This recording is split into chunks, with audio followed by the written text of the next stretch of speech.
Ladies and gentlemen, and everybody in between, welcome to the Challenger Grand Finals, Season 12 CSC. I'm Charles Bells alongside Super Soup. Boy, do we have an incredible final for you today. We are jumping straight into the map ends with no wasted time as we all know, there's been another massive update before the finals because Gaben loves us very much and wants us to succeed in our ventures to crown Chally champions. So here we go. We have Vertigo ban, Anubis ban. We have Ancient Inferno, not Nuke.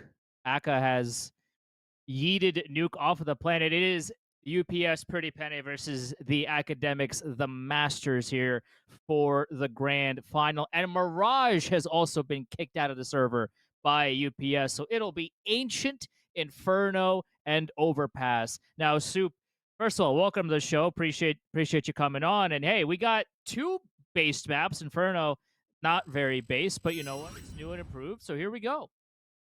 I'm really looking forward to this matchup, honestly. I didn't have a whole lot of experience in the server against either ACA or UPS, but I will say that we did do one match against ACA as the Sav Leopards being my team. We managed to beat the Academics on Anubis in triple overtime, which it was a hard fought map, and then we got absolutely trounced by UPS. So the question remains kind of what are we going to be seeing tonight? How are these two teams going to stack up against one another with a season's worth of experience that they're bringing to the table? I did a little crowdsourced poll, and so far the crowd seems to be leaning towards Pretty Penny and UPS taking this championship. But I suppose this is Counter Strike. Anything can happen, and in a best of three, that gives both teams the time to get comfortable, get warm, and bring their A game. And also the playoffs add an extra layer of nerves. Now UPS is one of those teams that not only have they played together for a full season, they are in the lab every single day. They're pugging all the time. They're stratting all the time. And to little surprise, this is a team that when we look at most teams that get to this point, most of them are the ones that are like UPS. They're the ones that are always trying to get better together, figuring out their protocols, figuring out, hey, let's do this, let's do that. Let me figure out how I'm playing with my site mate. Let's flash out here. Let's do that. These are usually the teams that make it this far. So UPS not being one of the exceptions, they're right here. They're with it, and this is going to be a banger series. Now, when YC my Chally team this season, we played UPS in preseason and we scrimmed them, but we didn't actually get to play them during the season. We played them on Anubis twice, and we beat them on Anubis twice. We played Aka on Overpass, and Cohen was yapping. My man's was yapping in chat. Some of us muted him just a little bit too late. He kind of got under some of our skins, and we kind of just got discombobulated in the server and in VC, and Aka beat us on Overpass after we were comfortable on. So if Cohen gets going and they don't mute him early, maybe there's gonna be some of that in the server. Well, that's definitely something to consider. The mind game. It's funny that you kind of highlight Cohen and ACA bringing the trash talk, because I would honestly have expected that out of UPS, based on what I know. I certainly know that their fans seem to have the best trash talk in this Counter Strike Confederation Discord. But either way, this, like you said, this is going to be an incredible series. I'm really looking forward to it, and I'm just so excited. Thank you so much, everybody who joined on stream. Really looking forward to experiencing this with you guys. Let's go. Yeah, Soup, you have by the way, you look phenomenal. You got the tie going on, you got the collared shirt. I'm in a Knicks jersey. Like you have eclipsed me by by worlds right now. Like I texted you earlier today. I'm like, we got the cams are on tonight. Like let's look good and cast great. And you took that and you just sprinted to, hey, let me just look the best out of anybody on any stream tonight. You crushed it. But like I I appreciate it. Thank you. yeah, for sure. Like I can't wait for this because this is, Aka was a really good team. I think there were what they were like they were the two seed coming up all the way through this, and this is and UPS is the one seed. So what usually doesn't happen in CSC playoffs where the one seed and the two seed are battling each other. Like these are the best two teams throughout the season. No knockouts, no surprises. These are the best two. And to be able to get to see them and cast them for the final, for the trophy, is exciting. Definitely. The seasonal results so far, the Masters sitting at 10 wins and 3 losses. Pretty Penny sitting at 11 wins and 2 losses. So some very, very decisive score lines that they're bringing to this grand final. Is one win going to make the difference? Is the momentum of the crowd going to make the difference in kind of pushing UPS through to this finish, or will we see ACA come out on top? Will all their studies play into earning the professional degree of their careers, as it were? I'm really, really excited. That's right. This is gonna be one for the ages right now. I can't wait to get this started here. So let's do this here. We're gonna step aside. We're gonna wait just a couple of minutes here as everybody gets in the server. We're about to kick off.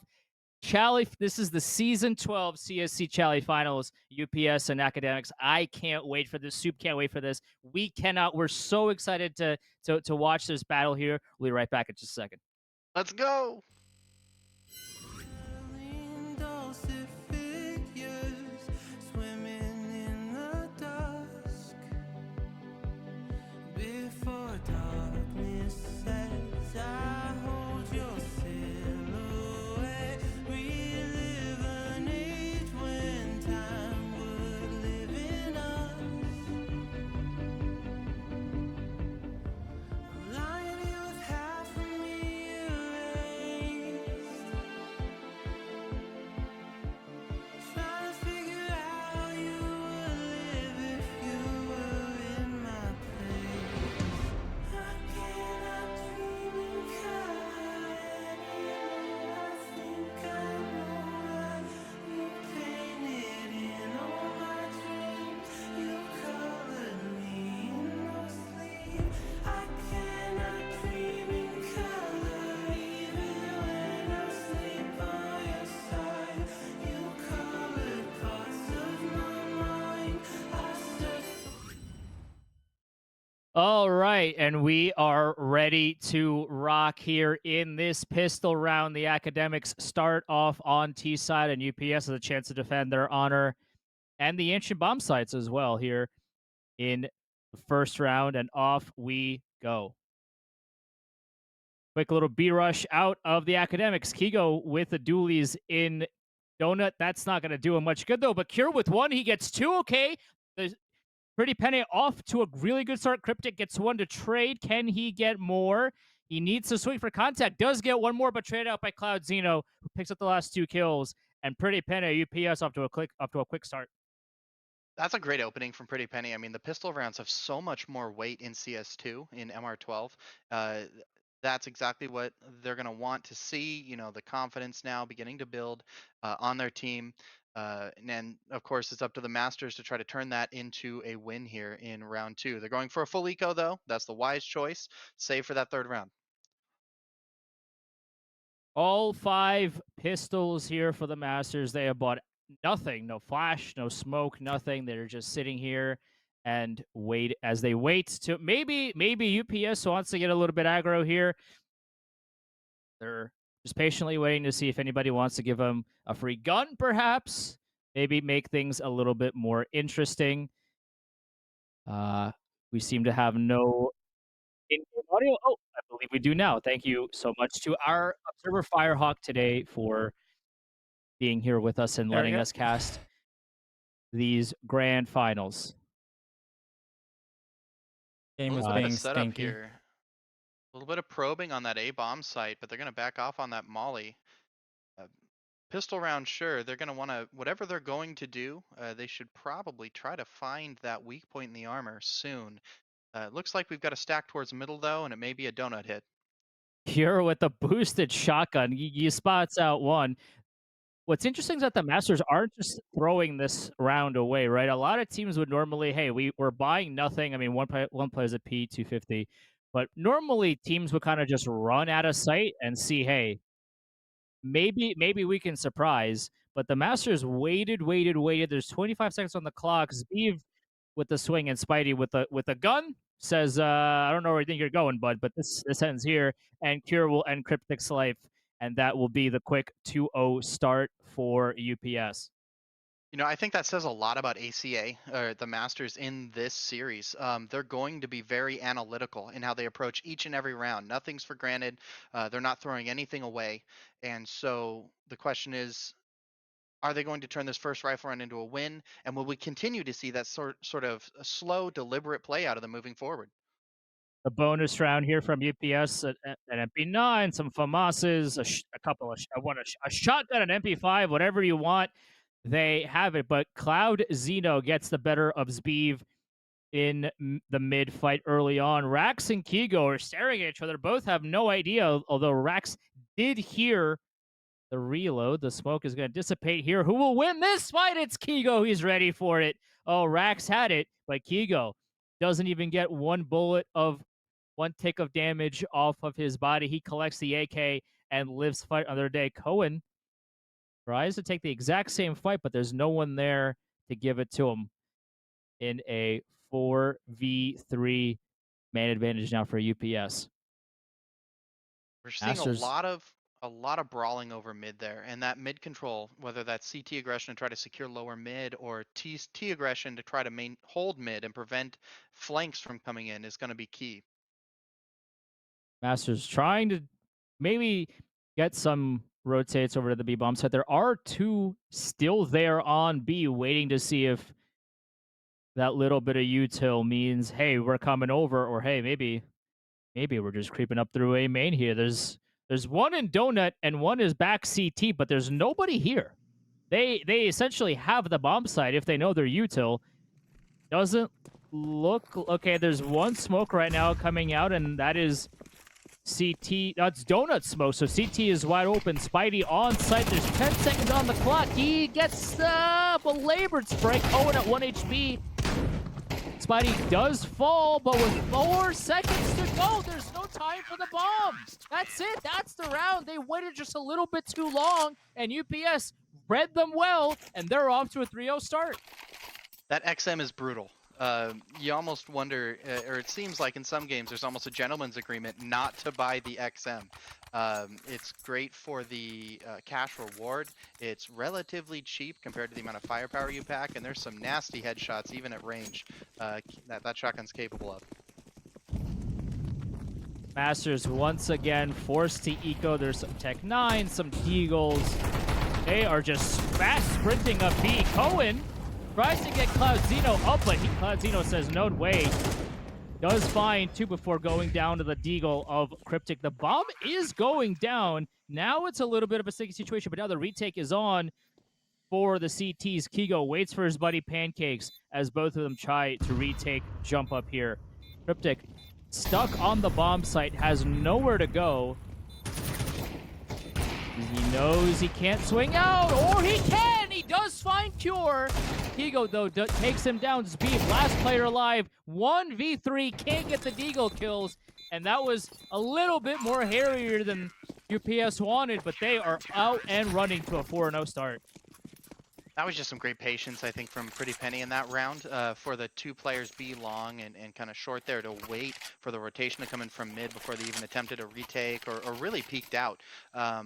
You saw the Masters were very aggressive to take the bomb site and get the bomb down, but then they just kind of waited. And granted, they had pistols, but maybe a little more aggression might have kept the CTs on their heels and maybe got another pick or 2 to even things up. Cohen's got the op. Everybody else has the AK and the util of their choosing. Cohen boosted on top box, looking at long. Can't get the shot onto Spidey. Knows he's there. He is stuck. Cohen is making sure that Spidey is stuck in that corner. Cloud Zeno, though, still jiggling. Seeing if there's anybody that wants to give the fight into cave. Cloud Zeno does spot one of the Masters with util in their hands, but I think both players kind of panicked and ran away from each other as Beeve has full mid control. Everybody groups together for this B bomb side hit. There's only 2 players here. The 2-1-2 setup out of UPS as the util now comes out. ACA trying their best to finally get around onto the board.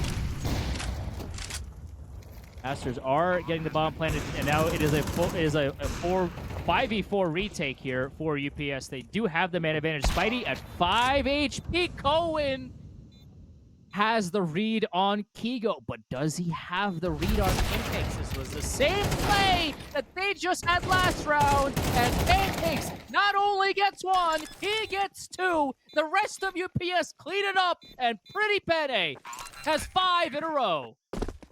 That was just a surgical retake. Brutal picking them off.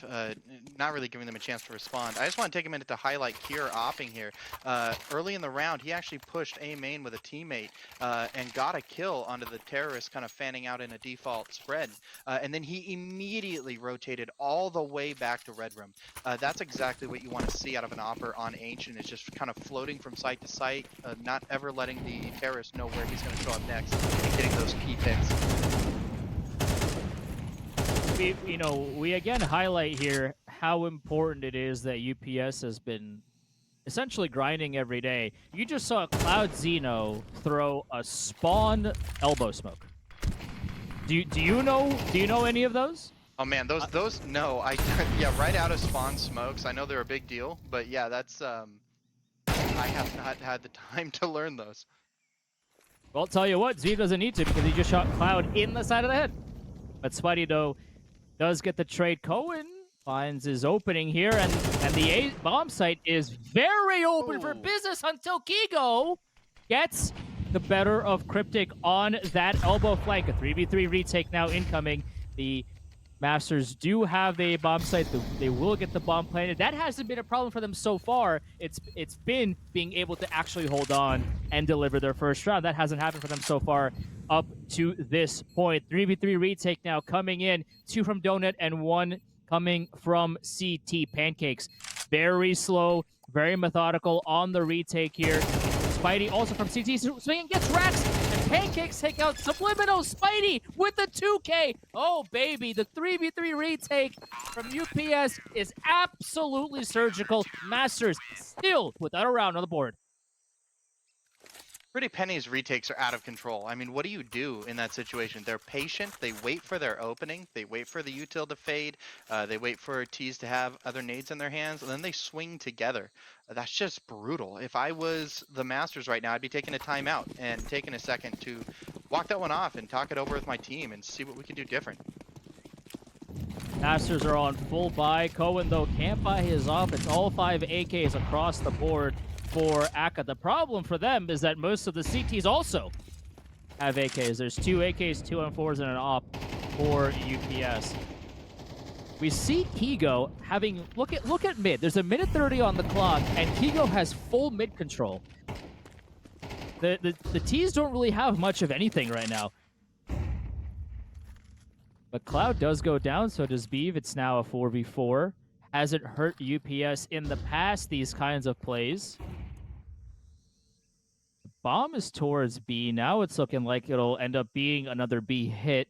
Both players from A slowly making their way around to come out into, or maybe they're trying to take mid control here. There's 2 coming out mid right now. The T's very methodical once again. There's 1 coming in the cave. Okay, that's Subliminal. He is trying to see if anybody wants to over peek and give him the advantage. But the bomb and 2 other people right now are slowly taking the bomb towards mid. Couple of fights, but they go the Masters way to 3v1. Last player alive in long.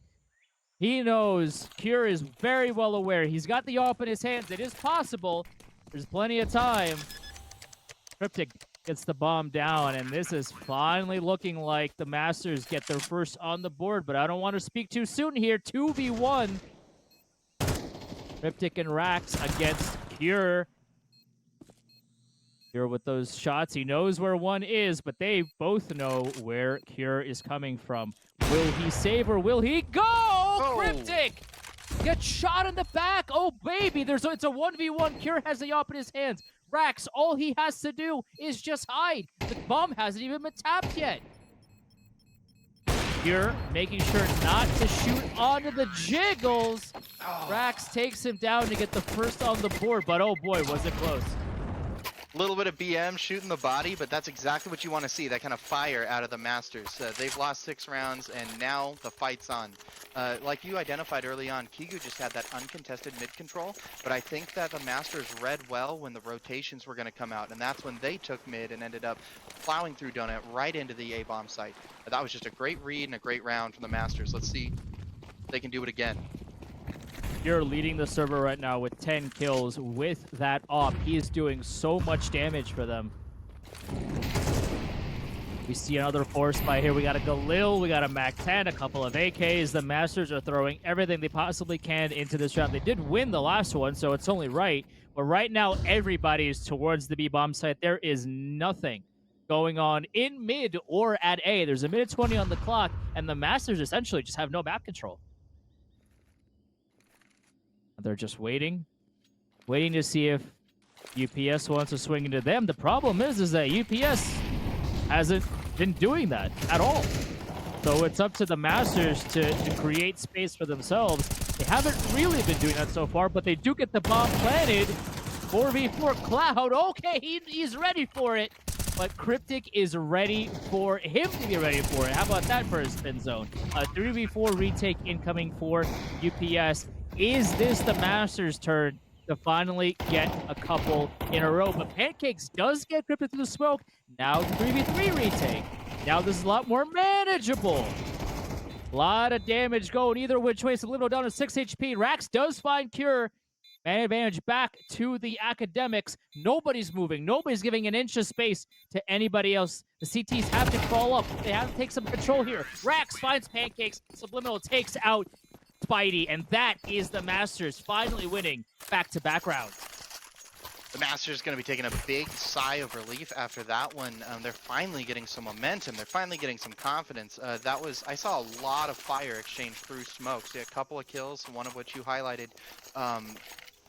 Like you said, this is all that practice from the side of UPS just coming out. They've been obviously grinding Counter-Strike, and they're ready to give the Masters a major fight for this grand final. Now it's a full-on eco for UPS, and they will just 5-stack B. But Cohen finds Cure, so that's him taken care of. That's the guy with the 10 kills, the guy who's absolutely leading the server. Speed just holding for the A flank, saying, hey, maybe there's somebody that wants to come out of A that wants to give us a fight. The answer, though, is a big fat no, as everybody else is either in cave or in long for UPS. Speed is going to be waiting for a long time to maybe get a fight out of A main, and for the next minute 12, that is not looking like it is likely to happen. Cohen exploring with this op, seeing if Spidey wants to give him anything. Oh, the timing. Oh, if Spidey just swung out a little bit there, maybe he would have gotten some extreme timing. But, oh, Cohen! Be ready, Cohen. Be careful. Gets a warning shot off of Spidey. Says, hey, you want to repeat that again? That's what you'll be staring at if you do, so be ready. Subliminal is taking all kinds of map control. Cryptic finds a double. It's down to 2 UPS pistols on the B-bomb site. A is wide open. Cohen down at 12 HP, but Cryptic bails his teammate out. Kigo goes down. It's all up to Spidey, his trusty 5-7. He's going down ramp, but you know what? The issue with that is that, well, they're all gone. They're all on A. Now, I love that shot from Cohen on Spidey. Just a little bit of chest thumping from the Opper on the Masters, letting Pretty Penne know that there is another Opper on the server. It's not just the Cure show. And I think that, especially on a map like Ancient, the Opper is going to be key to locking down mid, kind of taking those longer range fights, A main, B main. So if we see Cohen activate, that could be a major factor in whatever scoreline the Masters end up with. I'm not a big fan of this save. I know Spidey has a kit. I know he has a 5-7. He has $8,000, so he'll be able to drop an op over to Cure. Tries to get some damage done. I mean, he might have done some armor damage. I'm not a big fan of that, only because if you survive, the bomb goes off, the T's get extra money. You essentially just keep them from having to, you know, it's a couple extra $100, but that adds up in this grand scheme of things, especially because the Masters have now won 3 in a row. At that point, you'd rather just throw yourself at the fire and see what happens, but the Masters showed a save. Definitely. Well, they've got a buy round now on Pretty Penny, but can they make something happen with it? Cohen gets a nice look, but just misses his shot onto one of the UPS players. But the quick fight onto ramp by Cure. He fights to the upper, goes down. B bomb site is on lock. Subliminal tries to fight Cure, but Cure is just on one right now. That's his third kill of the round. Cryptic finally trades one back. Still, UPS at a one-man advantage, a 3-on-2. There's a minute 8 on the clock. Speed is in elbow, knows that there's no one in mid boxes or in windows, so he might have a little bit of an opening. The problem is that there is one in donut right now, but I don't think either player knows that they are there. Speed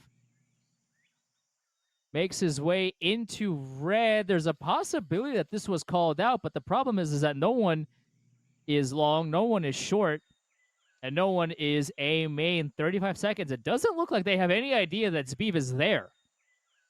Cryptic is making his way onto the B bomb site. He's calling it clear.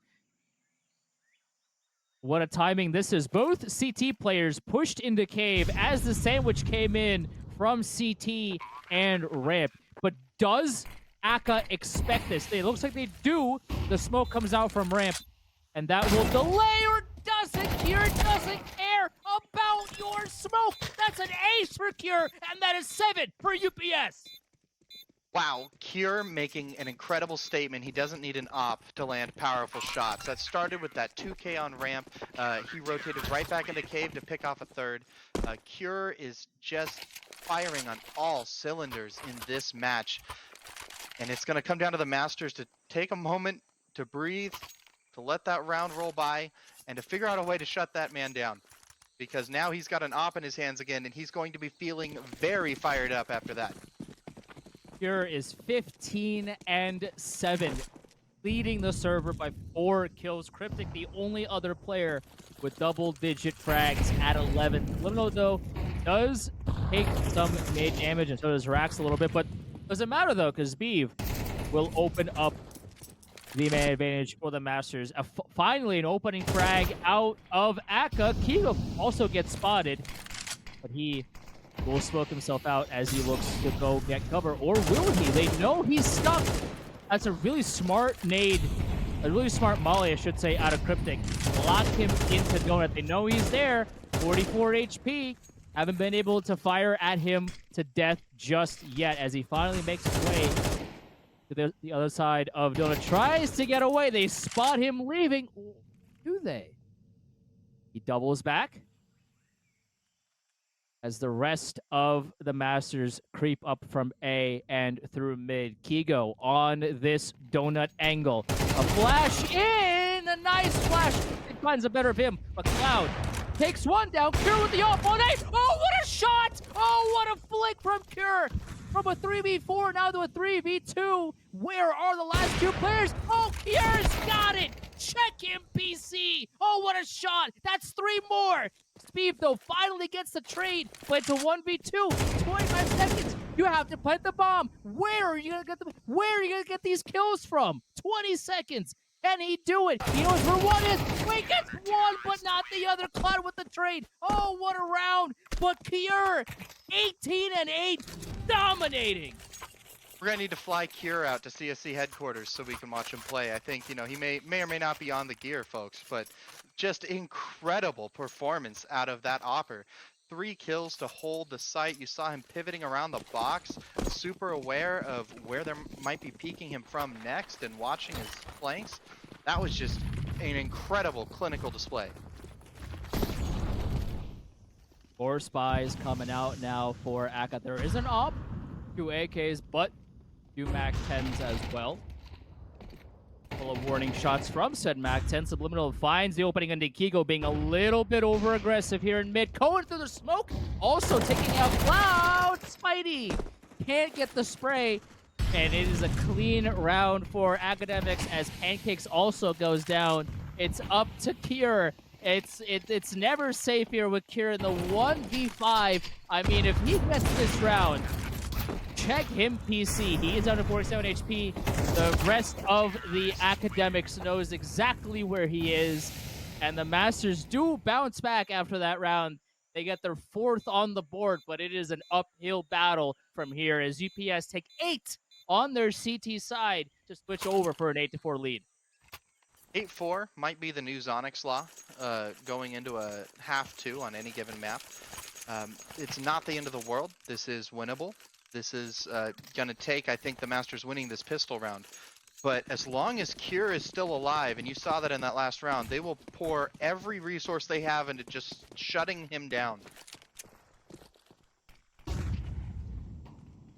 A methodical pistol out of the Masters, though, but a pretty defaulty start. We have 2 players out towards A and 3 players out towards B. The problem is that one of the players rotated away from B. That would be Rax. He's now in red room, but the issue with that, you see, is that all of the keys are coming out through ramp. Speed finds only the one with the dualies, and now we are on for a 4v3 retake from the Masters. The bomb will go down. Rax will give it to him. Cloud in the cubby. They don't know, but Rax is clear to take off Spidey's head in the meanwhile. Pancakes in the 1v3. Subliminal. Nice shots into the pistol. We got a game here. We got a game here, folks. It's now 8-5. That is exactly what the Masters needed to see. Get a win on the board early. Get the momentum back. They're going to, hopefully, we'll have to see if we got a force buy coming out from Pretty Penny, but this may secure this next round win for them. And just getting that mental back, getting the intensity and the confidence back in Discord and whatever they need. And we do see a force out of Pretty Penny, especially that Galil on Cure. The Galil's got some great first round accuracy for somebody whose aim is on point like his. So let's see what he turns it into. Got a 2-2-1 setup going on. Only the one player towards A. That would be Cohen with the shotgun.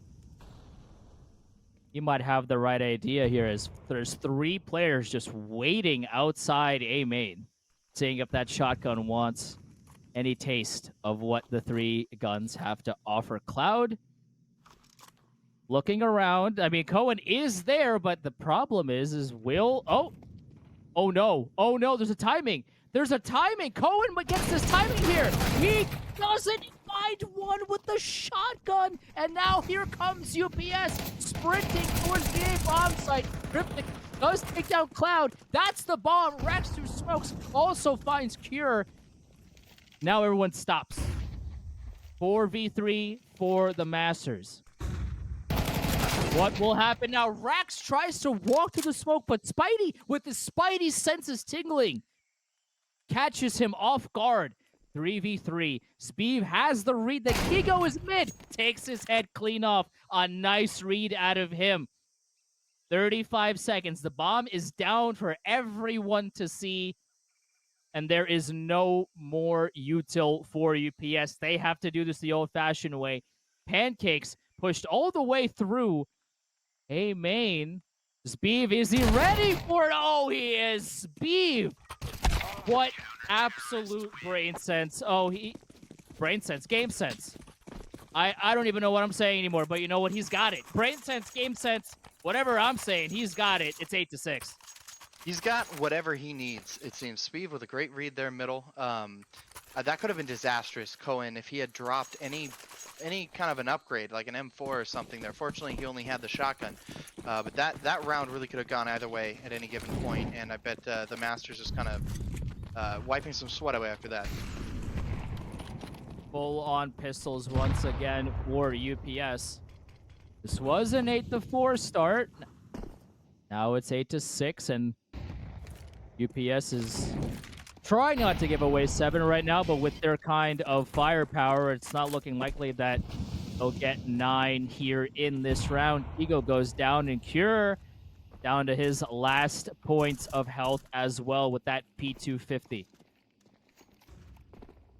Steve with that shotgun in cave, seeing, hey, does anybody want a piece of this action? He doesn't shoot back. There was Warning shots from the pistol, but he doesn't let them know that the shotgun is in cave. A smart play out of Zbeev to not give him any information that that they don't need to have until they absolutely need to give that away.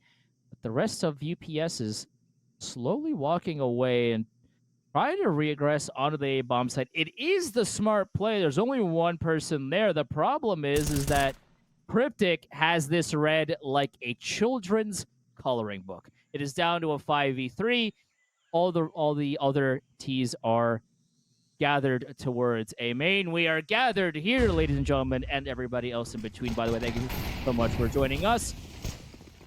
To sprint into the A bomb site, Cohen finds one and get the second, but Cryptic is there, help him out, and Cryptic also will take out Pancakes for the Masters to get 7. It wasn't clean. It wasn't as pretty as they would have liked. 2 players went down, but Academics are now just 1 round away from tying this game.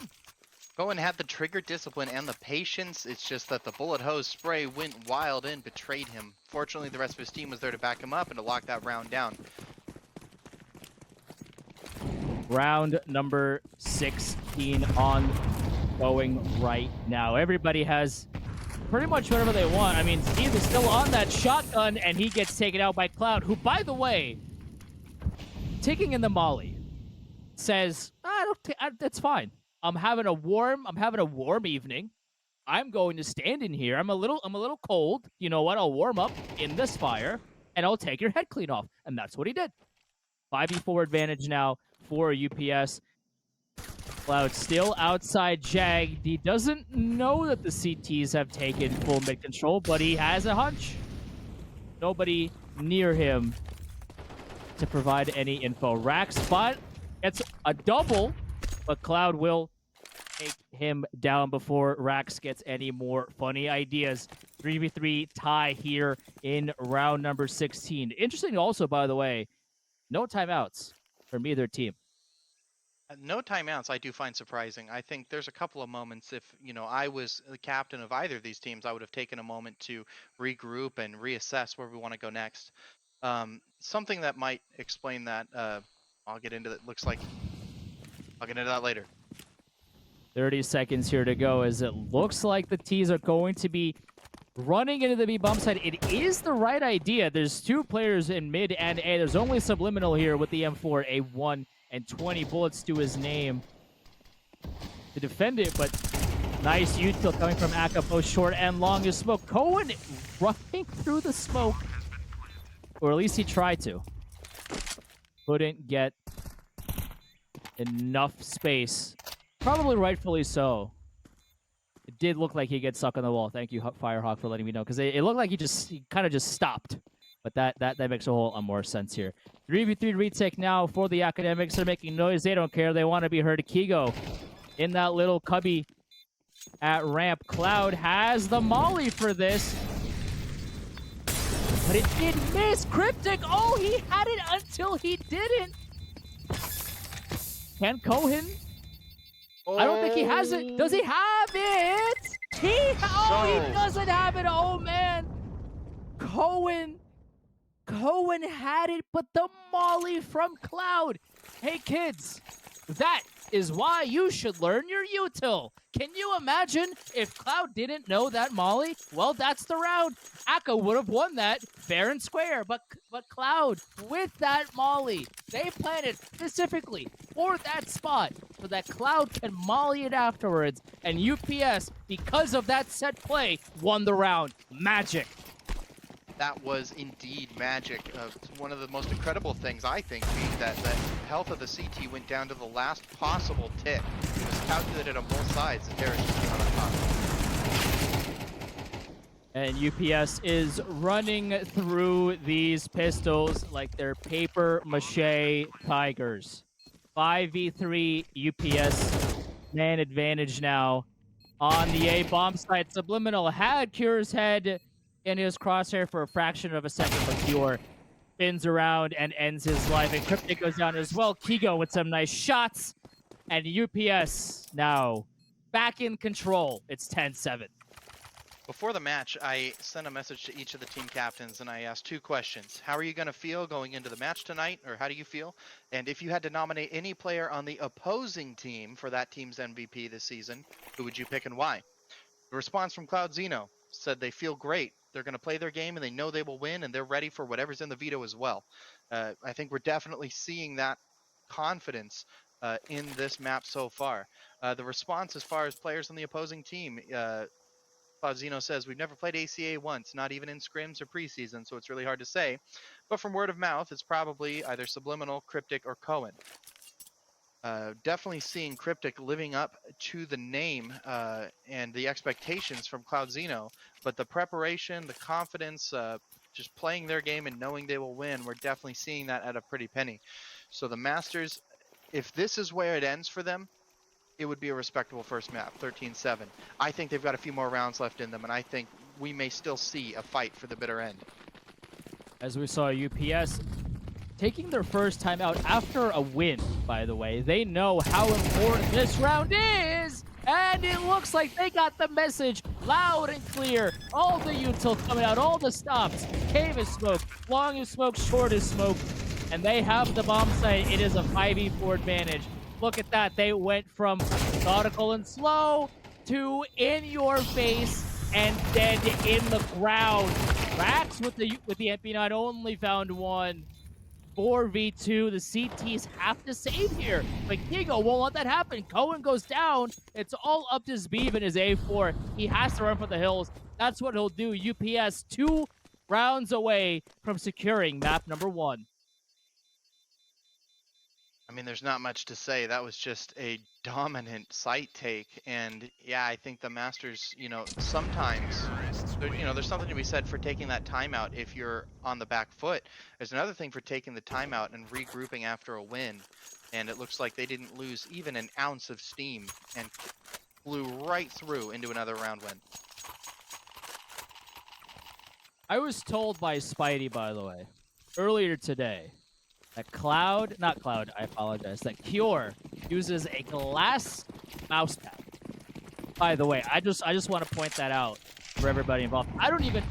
First of all, I didn't know that those existed. And second of all, I didn't know those existed and were beneficial to FPS gamers. It's like the hard pad to the square root.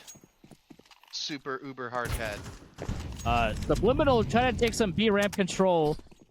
Didn't get what he wanted. Tried to fall back, but Rax, instead of letting his teammate go through, chose to crouch and block him. But it doesn't matter because Rax got the opening kill anyway.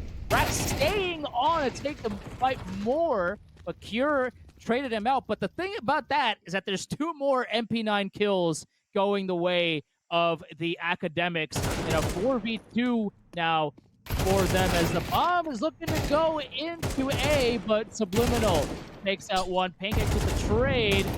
1v3. Pancakes knows where 1 is. The problem is that they know where you are, Pancake. And that will be the end of that. It will look to be a pretty scuffed opening from the ramp. Actually turned out to be a really good play. And Academics now have bounced back here. That was a massively critical round for them, and they have secured it. I said earlier that I thought the Masters had a few more rounds in them. They've got the aim. They've got the fraggers. They've got everything they need. It just seems like Pretty Penne, maybe 1 or 2 pieces of utility end up deciding these fights. I think if the Masters can keep this up, though, they're definitely going to put in a major bid for closing out map 1 in their favor. All the bells and whistles now for both teams. Cohen tries to fight Pancakes, but Pancakes ready for it and says, "Dude, I'm him. I don't know if you know." He goes down a quick A exec here. Rax is holding to the swing, finds one. Cryptic also takes down 2. Now all of a sudden, this went from a 5v4 for a UPS down to a 1v3. Pancakes once again in the 1v3, 17 HP to his name. Rax says, hold on a second. Let me just erase number 17 and then pencil in a big fat 0 because ACA has just won round number 9. The Masters are pumping the brakes on the Pretty Penny Pain train, buying themselves some space. That was a great round, and that was absolutely the sort of performance they needed to see out of themselves.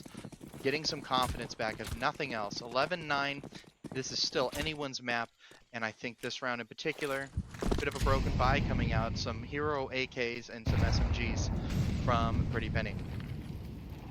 This is a massive round for both teams involved. If UPS loses this round, they'll have to concede what will be likely the Masters' 11th round win, and it'll be very important. But Cohen finds one, spots the second, rightfully runs away. That was a pretty beleaguered spray. He does manage to do a lot of damage, gets a lot of info, and then proceeds to live with his life, running away to Donut.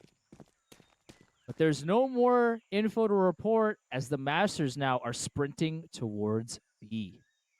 There's 4 players from ACA still on A. Guys, I don't know if you know, but you spotted all of A and there's nobody there. You might want to get on your horses here and go to B. Subliminal does get on over. He does find the one. He can't get more. Kigo takes out his teammate. Now it's a 4v3 retake for the Academics. The critical of all critical rounds here. Cloud ties it up at a 3-man advantage, but Cohen takes the man advantage back. Rax trying to get aggressive here. Pancakes is ready and takes his head clean off. 2v2. Pancakes, I know where you are. Cryptic with a double swing. That's one. The spray, the beleaguered spray out of Cloud. Can't get it done. Oh, the Academics have brought it back. It's 11-10. And for UPS, they don't have the money. Are they going to bite into this? And it looks like they will. Cryptic with the absolute, to stick that defuse was just incredible. This is definitely going to be a shock to the system of UPS. We saw the team kill out of them. Things are getting a little sloppy. They're starting to get shook. It's not the dominant pain train they had at the beginning of the match. A lot of mid util. Cryptic had to mid for a second. It's interesting to see how different teams play mid. There must have been a lot of demo reviewing because neither team is doubling mid or putting a lot of pressure onto mid. It seems like both teams have scouted each other well, as it looks like neither team is really contesting mid at all. They're kind of giving it up and then retaking it late. There's a lot of slow, methodical movements right now. You have 3 Ts either waiting by A main or waiting by elbow. They got destroyed by it a couple of rounds ago. But it doesn't matter because Spidey gets 2 off of B, and now they go off and running into the B bomb site. Or will they? The bomb ramp, what was thought to be, hey, we got 2, let's go into B, turns into let's wait and get one more. Owen with the op is looking at ramp, but the problem is that there's no one there. A lot of util being thrown. Cryptic finds one. He knows where the other person is as he runs away, but the Ts are looking to run straight into B. They know where one of the CTs is. They have the 2v1 advantage on the B bump side. Shot on Kigo, by the way. Looked real close. I don't know how it wasn't hit, but you know what? Cohen takes him down with a secondary shot. It's up to Pancakes now in the 1v2. Can he secure map point for his team? He gets one. Pancakes, where is his teammate? Where is Cryptic? It's a 1v1. Cryptic, can you find Pancakes? Does he know? Does he know? He spotted him! He got him! Does he have time? He has a kit. I'm pretty sure he has time. He has it. Oh, he's got it. He's got it, baby. Not even close. Academics. Oh, baby. We're in it for the long haul. It's tied at 11. Cryptic's backpack is open and the entirety of the Masters just climbed in. for the first time that I've noticed, I think last round, but we'll talk about it this round, we have a KD that's higher on the Masters side other than Pretty Penny's. Pretty Penny is going to take a minute to walk that one off. That was a major blow, if to nothing else than to morale. They had it in the bag. Headshot through the wall by Cryptic for that last kill. He is on fire, and he's going to be the player to watch in this series. Absolute dominance out of him. 27 and 14. What looked in the early goings of Cure just taking the top fragger role and running away with it has turned into the Cryptic show as he now leads the server with 27 kills. Cure behind at 22. And the T's are forcing once again. They have some AKs, they have a Galil even on the board, but it looks like they don't want to give Masters 12. They want to fight. They want to take the fight there. And it looks like they'll get it done. Cloud gets 2. He goes another one. And the Masters have the same. They have no money. UPS match point. That is unfortunate. The trade didn't go their way once Pretty Penny took that site. I think this is wise. Kind of look for exits, fall back, and maybe just try to save these guns, play for the tie, play for overtime. But that is definitely a heartbreaking round for the Masters. Cryptic, the best player in this server right now, is forced to sit back and watch UPS claim round number 12. Ego does go down to the bomb. That could be a slight issue for their money. Ego will be able to buy armor and AK, but one flash, if that, and that's about it. No timeouts called Ego's by gonna get dropped, definitely. by ACA, by the way. UPS has called 2 timeouts, and the Academics have 4. By the way, each team has 4. I don't know, you know, it might not look that way with how each team is saving them for something. I'm not sure what, but ACA.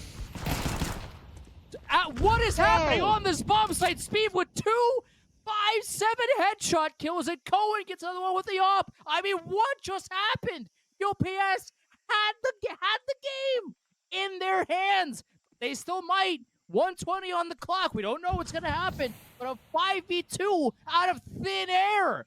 Are we going to see overtime? This is madness.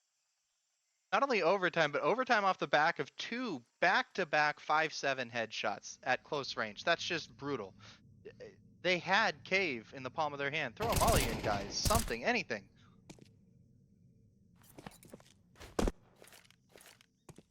Cryptic and here doing a little do-si-do out in mid. No damage inflicted either way. It's all up to Kigo and Cure. Either to go to Inferno or they fall. We go to overtime. Rax is pushed up all the way into B ramp. Is this a great play, or is Cure ready for it? The answer is yes, absolutely. And what they'll find is the criminal holding long. He's got Cure. Oh, it's off to Kigo. In the 1v4, he gets flashed out. He can't see anything. Doesn't matter. He's getting right with a oh my God, what a shot. What a Peaker's advantage shot that was. It looked like Kigo had his head in his crosshair for a while, but Speed said, nah, baby, we're going to overtime. What an incredible way from an 8-4 half, the first half, favoring Pretty Penny, all the way to overtime. This is awesome. A great start to this series. The Masters proving that at any point that they're down, they are never out. Cryptic putting the whole team on his back, and Speed showing up with some nasty 5-7 headshots. Even on pistols, they are still a force to be reckoned with. And here we are, round 1 of the first overtime. A triple made onto mid. It didn't get anybody, but in theory, it was a really good idea, especially because UPS hasn't really been taking mid early. So maybe the read was, hey, they haven't been taking mid. Let's just try to triple nade it, see what happens. Nothing came about it, but I get the play. I like the play. I like the read, even if it didn't come to fruition. If nothing else, it tells UPS, hey, we're ready for your spin zones and all of your smart plays, and we're one step ahead, and we're reading you every step of the way. 1 minute and 5 seconds on the clock. Cryptic is down to 92 HP. Those 8 hit points are the only ones off the server in this round number 25. What looks to be a mid to B split coming out from UPS. Academics and UPS both very methodical. 45 seconds. Subliminal, very well aware they can have red, but Kigo is even more aware of Subliminal's presence. He takes him down. The trade from Rax does find Pancakes, his teammate, but Cloud is all the way up the bomb site. He has it, and he's about to go plant the bomb. Now Speed gives away his position that he's in cave. The bomb does go down.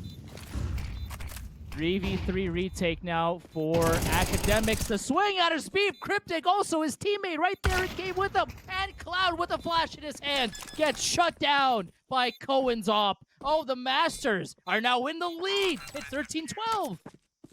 The swing together between Cryptic and Speev, M4A1S is just firing away. I had a flashback to the grand final between Complexity and FaZe, watching Elige and JT swinging together on some angles there around cave. That was just incredible. Class is now in session. The Masters are done putting up with shenanigans from Pretty Penny, and it's going to be an uphill battle for this overtime. Timeouts? What timeouts? We don't need any timeouts. We're speed running this, baby. We get paid by the round, VP style. A lot of util coming out every which way.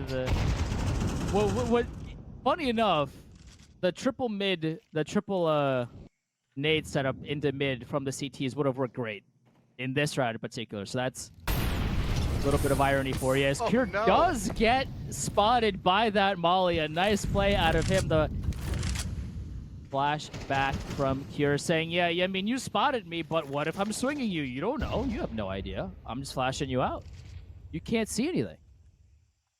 A lot of waiting, a lot of let's wait and see what the other team gives us. The problem is that now neither team is giving an inch. In this round number 26, Rax gets one through the smoke. He almost gets Spidey, but the crouch takes that opportunity away from him as UPS tries to barrel into the A bomb site. Cohen with the op finds one. The bomb is being planted. Spidey ready for Cohen to swing out with the op from Temple. It's all up to Zbeev now in this 1v3. Kigo is low. They know exactly where you are. And Spidey ends the life of Zbeev. It is all up at 13. I was once that push into Donut. I think once Cryptic went down, the A defense kind of crumbled because we had Cohen fade back into the Temple position with the op. The rotations were coming in, but at that point they had the bomb plant and they just locked everything down. That was a very good play, very surgical, very patient from Pretty Penny. Now we're seeing another B rush right now. Cohen misses the first shot, tries to flip, finds nobody, and the bomb that is labeled as B is fully in control of UPS. The bomb is down, the retake is on. It's a 4v5 for the CTs. They have to find a way to get back into this bomb site. A lot of util still left for the Ts, and Cloud takes away Rax. Kigo also takes away one of the CTs, and now it's a 5v2. Last round, you can't hide, you gotta swing, and you're swinging into Spidey's crosshair. Cryptic, they know where you are. What are you going to do about it? Kigo says, you're doing nothing. UPS back in the lead. Well, maybe the Master's classroom, but Pretty Penny, the substitute teachers have arrived, and it is now their class to teach. Very dominant scoreline, 29 kills for Cryptic, 85 ADR, but we're still seeing a few more positive KDs over on the Pretty Penny side. It's really just coming down to who finishes out those kills. A lot of assists though, 11 on Spidey, 8 on Speev. Everybody's putting shots down range, but it's coming down to who's finishing the fights. looking like a lot of B pressure early coming from the Academics T side. They are taking mid, although a little bit slow as Cohen is just holding on to Cubby, saying, hey, maybe there's somebody there that wants to swing into me. The answer, though, is big fat no. A lot of pressure being applied right now to the B bomb side. Minute 20 on the clock. There is nobody on it for either team. There's 2 CTs right now in Donut, but in theory, I guess if they wanted to, the Masters could just walk out and have the bomb site for free. The problem is that they don't know that. We know that because we have the full map. We have a bird's eye view of everything going on. Nice shadow daggers. I like the green color. The CS2 has made green stand out very well. Definitely. Do you like? Yeah, the increased saturation, everything looks just a little brighter. Thing does look a little. By the way, that's right. Pancakes is a howl. I don't know if you know this. Pancakes has the +10 skin buff because of his Howl A4. I, for one, would love one of those because I do have a red inventory. The problem is that they cost like Ooh. $10,000. Headshot through the smoke by Cryptic onto Kigo. Yeah, nice shot at him. Cohen is so ready for that CT swing. He is not ready to give this up. They know where Cure is, and Cryptic takes his head off, but Pancakes is there to even up the fight. 2v2, they molly him out. They know where one of them is. Cloud, where are you? Oh, they know exactly where you are now. CT and The Raptor Donut. Red Room, though. They don't know. Cryptic is doing the whole around the world. They have no idea. They've essentially just traded places. Pancakes with the flash Firehawk, into you go up Donut. Daft Punk. Cloud Zeno now in the 1v2. They don't know where he is. Cryptic has an opportunity to flat out steal this round, and he's got He it. gets He's it. got it. There's no time. The Academics have popped this up. This is madness. What a round.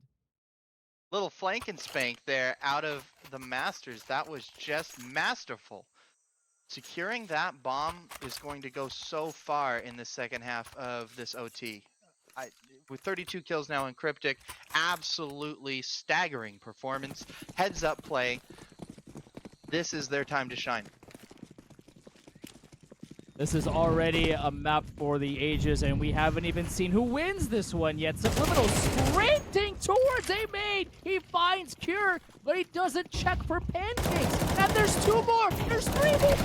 Down A-Main. He gets 1. He gets 2. He has no more bullets. He finally gets taken down, but a massive play out of Pancakes. He buys so much time for his teammates to run in, and Kigo cleans up the loose change. 3v2 for UPS. Rax out of 27 HP. Everybody on UPS has full HP. Oh baby, this is something else. That was shattering. The fact that he was able to then go take out, I didn't even see who it was, in the lead into that A bomb site. That was staggering to the terrorist attack. And I think the wisest choice for them is exactly what they're doing here. Regroup and re-aggress down mid. Try to figure out which side of the map you want to take. Spidey all aware of what's going on. I already put in one Spidey putt. I don't want to put on the one in just yet. Maybe later on, but Spidey's got the game sense to know exactly where the Masters are planning to be and are ready, and is ready, I should say, to shut that one down. All up to Rax here in this final T-side round for the Masters. Can he pull a rabbit out of a hat here? Can he produce some magic? He will get the bomb planted, or will he? There's 10 seconds.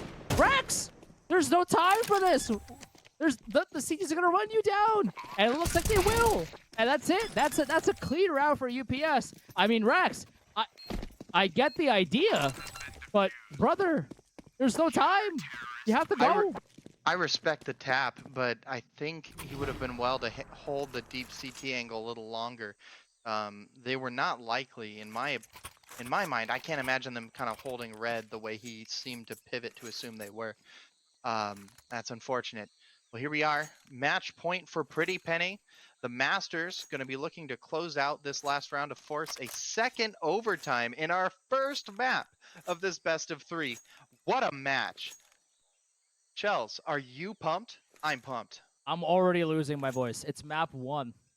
That is fantastic. I'm already losing it. Like this is a battle for the ages right now. Already off to an extremely fun start.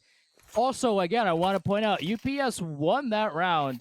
They won it pretty cleanly, and once again, they are the ones taking the timeout after a round win. Will be interesting to see what they pull out from their CT playbook right now. But it does look like the Masters are once again putting in a lot of pressure onto B. They take full jump-up control, or at least they were going to. Until Cohen finds the opening onto Spidey out of B ramp. That's advantage now for the Academics B. Trying to molly out anybody close. Kigo, in the meanwhile, gets Subliminal's head through the smoke. I mean, that's just incredible. Cure at the timing on Cohen. And Cohen says, I saw you. You're not going anywhere. You are 6 feet under. That is the B bomb site, unless Cloud can do something magical here. The smoke is getting out of here. Cloud also gets speed. Oh, man, he gets another one. They tried to swing him, and Cloud didn't let it happen. Now a 3v2 for UPS. Rax evens the score at 2 apiece. Cohen finds Pancakes. It's all up to Cloud in the 1v2. He knows where both of them are, but clock is ticking. He's fighting Cohen right now. He gets Cohen. 1v1. There's no time. He has to go. He's got no time, no bullets, and it is tied at 15. We're going to OT number 2. I felt like I was just watching a UFC match. Like, that was just blow after blow after blow. And just like earlier, it came down to the Oppers. It came down to Cohen versus Cure. It came down to who was landing their shots. Cohen cracked that side open with 2 kills. Such a strong, dominant performance, using the Opp as an offensive weapon and taking close fights. Swinging like he had any other rifle. Absolutely incredible. Well, here we go again. OT number 2. Off to another heated start here. It looks like the Masters are defaulting with a lot of B pressure. The problem is that Cohen has made it worse for the CTs as Cure, their top, or used to be top fragger, is out for the round. I just assumed Cure was a top fragger only because he's been the top fragger for the entire game, only to look, and Cloud has taken over that mantle with 26 to his name. Man advantage for the Academics as they slow it down.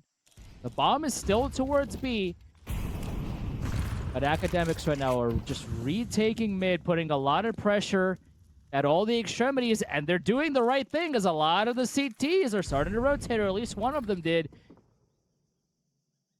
Spidey, though, went back for just a second, but it looks like he's indecisive about where he wants to go here. There's still only one player on A for the CTs, but Cloud takes 2, and he lives. What a play from Cloud. He wants more, but Pancakes has his back. Rax goes down. Cloud moves into Cubby, and Cryptic has no idea. He's about to get a lot of lead in his back. The problem is Spidey took him out for him. Cloud still in Cubby. They still have no idea he's there. And Cohen in the 1v4 with the Op has to do something magical in 12 seconds. He has no time. He has no bomb. And that is 16 for UPS. That was just a dominant swing and spray from Cloud Zeno. 2 quick picks there to completely annihilate anything standing downrange of him in cave. Just shutting down that B site take, forcing the Masters to take a step back and rethink what they were doing, but by then it was too little too late. This is going to be a tough uphill climb, and neither team showing signs of being winded. And Cohen, I think he died. Did he die before time? I mean, he rebought the Op, so I think he died right before time. But if he goes down here, that's a massive problem for the Masters here. $300 to his name. if he needs a gun dropped, it's not going to be anything pretty for the academics right now. Minute 30 on the clock. Some util being thrown at B, but Cloud isn't phased by it at all. Rax here is investigating, meanwhile, into A main. Pancakes does throw that molly, that found Cure. If you remember a few rounds ago, back, about 30 years ago, we were playing regulation.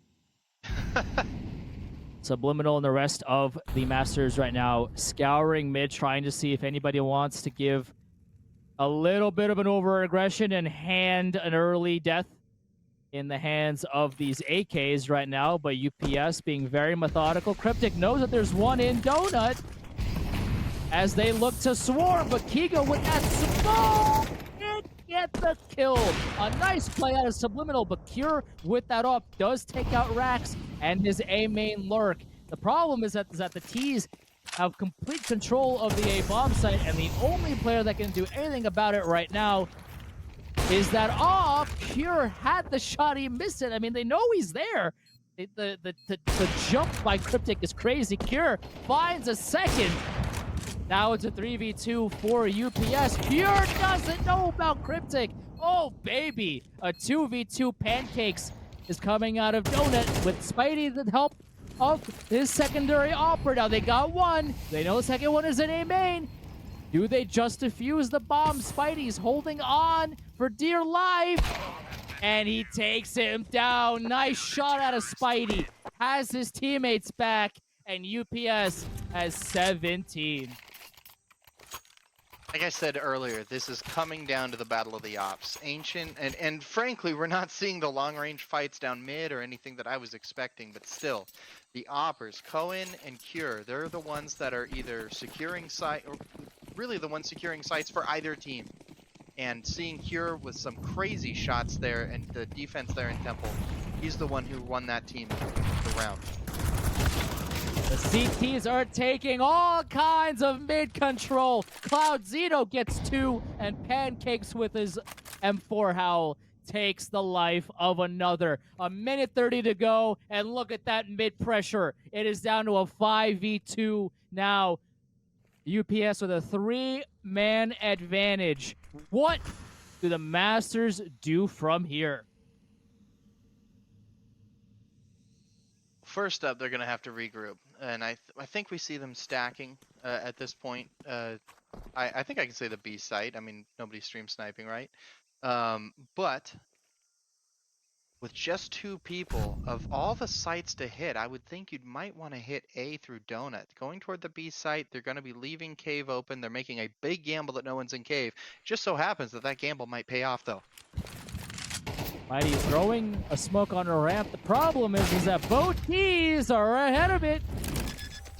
Steve finds the opening onto Spidey, and the bomb will go down. The problem is will ACA be able to hold on? That's one. Cloud gets his 3rd kill of the round, and Gigo cleans up Speed, and UPS is 1 round away from finally claiming Ancient and taking map number 1.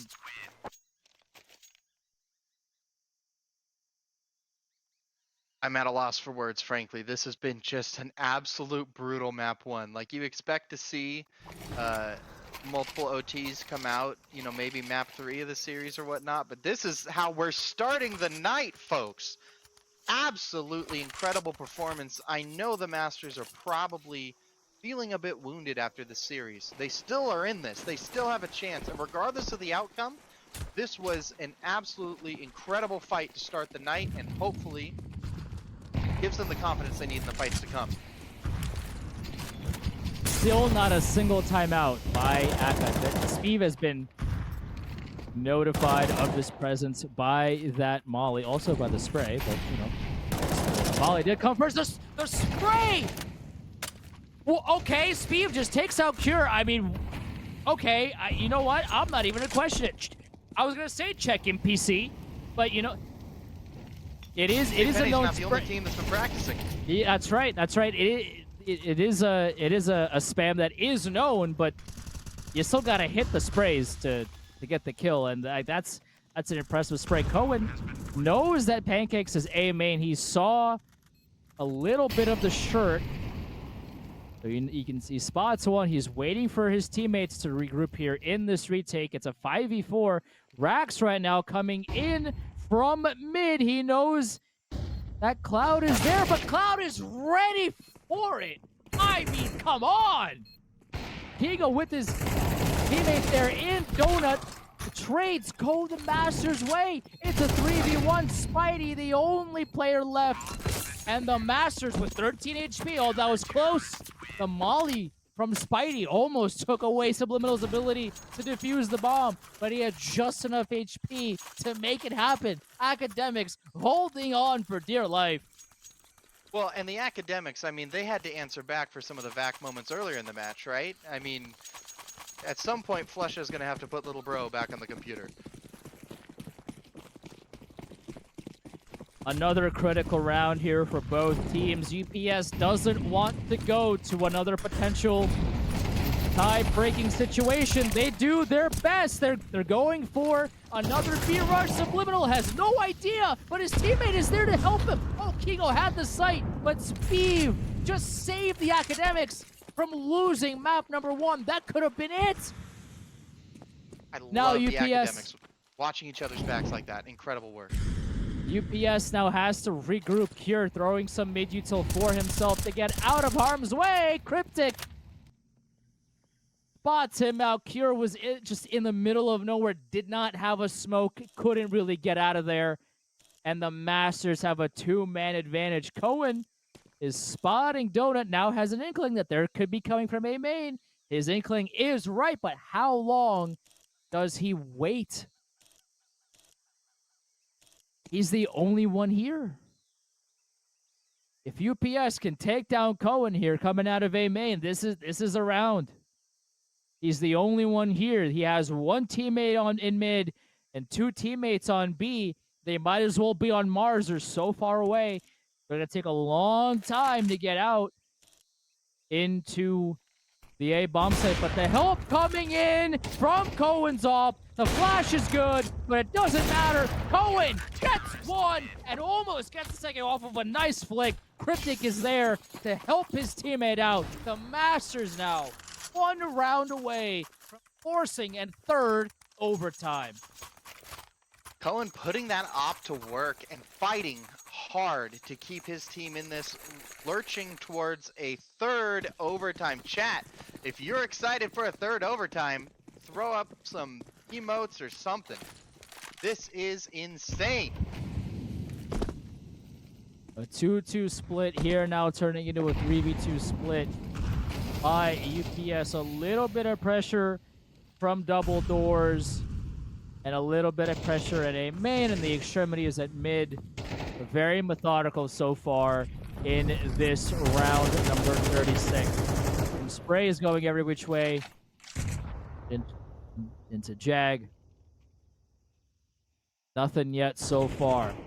Everybody in this server right now just patiently waiting. They don't want to give anything away that could cost their team the round win. UPS doesn't want to see a 3rd overtime. The Masters don't want to give up map number 1. Everyone on pins and needles waiting for the other to make the first mistake.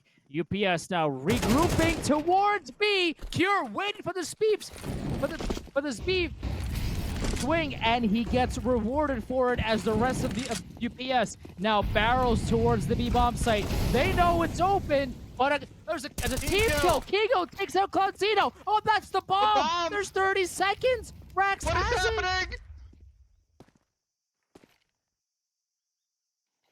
Rest of the T is now coming out of ramp. 20 seconds. They know where Rax is, but will it matter? Pancakes finds one. It's not enough. UPS falls. They had 3 map points, and Masters come all the way back. Tied up. We have a 3rd overtime. Cryptic says OT3. OT3. Let's go, folks. The Masters are not willing to let 3 match points. Oh, just incredible performance. They are not willing to go out without a fight. And we're right back into an even footing here in OT3. Wow. Wow, wow, wow, wow. That all started. I mean, UPS had it. They had the 5v4 advantage. They got the peek from Speed, who was checking ramp to see if there's anybody there. 50 seconds, right? You have to take some map control. You have to do something, but there was no flash. It was dry. UPS was ready for it. They had to be bomb site. But then the trade kills and also the team kill out of Kigo. I mean, we all know that Charlie Chat is not going to let Kigo live that one down. That was a big moment in that round, and the Masters got all of the spoils from it. Like you pointed out, I think that that really came down to Speeve swinging dry on that and just getting annihilated. That really was unfortunate. Round number 37 in this map number 1 on Ancient. I'm Chels Bells alongside Super Soup. We very much appreciate you spending your Thursday nights with us. As Cure finds Rax for the open, but Cryptic through the smoke somehow finds a way to trade that out. A nice play, nice spam coming through there. And now we're all even in the man advantage front. Speed finds one, and Cohen gets another. Academics shutting down the door to this B bomb site. Pancakes, the last one alive in this 1v2. Cohen through the smoke takes out Pancakes, lays him flat. And on the ground, the Masters, they were down 18-15. They've won 4 in a row, and now they're in the driver's seat, 19-18 in this third overtime. Cryptic just playing him like a fiddle there right at the end just goes to show how much these guys are still in the fight, how their head's still in the fight. They're not starting to get tired and just play by paint by numbers, as it were. They're still very engaged and active in this, and that's exactly what they're going to need to close out OT3 in their favor. You're already getting boiled down to 18 HP. Not the start that UPS wanted to see. Can the Academics win their 5th round in a row? And what is UPS going to do about it if that happens? Spidey just holding on to A main. Does anybody want to fight him? Does anybody want to give him a free fight? The answer is no.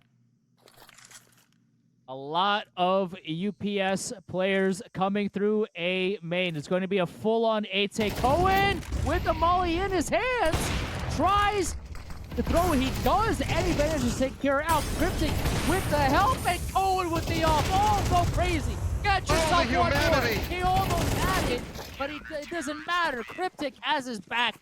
Academics, 5 in a row. They now lead 20-18. Oh, baby, what a game this is. OC, is that you? Give Cohen his computer back. Holy cow, what an incredible hold from that Opper. Standing in the fire and the flames to land shots, cool and collected under pressure. Absolutely insane.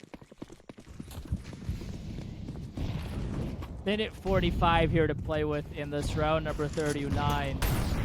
Oh, baby, what a map number 1 we've already seen so far. Cloud trying to find some early aggression into Jags. Be ready for it. Says, I don't know where you're going, buddy, but right now you're going to be 6 feet under. You are deep in the ground. Good sir. Early man advantage for the Masters. Cloud, 33 kills, leading his team. Cryptic, though, far and away the kill leader in the server at 42. My man is having himself a game and a half here in this map number 1. Spidey, smoked out. He's got nowhere to go. He's there with a minute to go. Just waiting to see if anybody wants to give him anything. The trade will happen, but the Masters will maintain their 1-man advantage in the server. 45 seconds. UPS has done this in the past, but Cryptic overheats, swings out into Pancakes, and gets taken down. Now a 3v3 as the T's will look to potentially go through red, but there's 2 CT players there ready for the fight, and they won't give it to him. UPS now sprinting into cave as they look to quickly take the B bomb site. Rax is there ready, but he's going to get smoked off. The flash coming in, the spam gets one. 14 seconds to go. The bomb will go down. Kiko's got it. Pancakes, his teammate, has his back. Pancake spots out one. The nade won't really do much. 5 HP gets taken out of Rax. But Kiko gets one in the 1v2. Can't get more. The Masters, 6 in a row. Now they're in control, and they have map points. This is just such a crazy series. Just last OT, we saw Pretty Penny off to a 3-round lead in the first half of that OT. Now we've got the Masters off to a 3-round lead in this half. Speeve there with that mid probe, getting the trade. He seems to be the canary in the coal mine for ACA. Very much like Freakazoid on Cloud9 when he got picked up back in 2015. You need somebody on your team willing to go and get that info, get some damage, maybe get a kill or two, but most importantly, provide that info back to the rest of the team so that they know where to reposition and how to handle whatever's coming next. All the Masters need now is 1 round. Secure map number 1. They are just going fast into B. Is this the round where the Academics finally end this bomb site here? Saw too many people running through his smoke, through his... Oh, man, he gets another one. Oh, I'm losing my words right now. Pure is finding all sorts of impact. Speed, the only person left alive, and he goes down. I mean, first of all, where was the cave smoke? Second of all, you knew it wasn't smoked. Why aren't you looking there? I don't know what's going on, but UPS will take it. They have 19. Here, those people have families.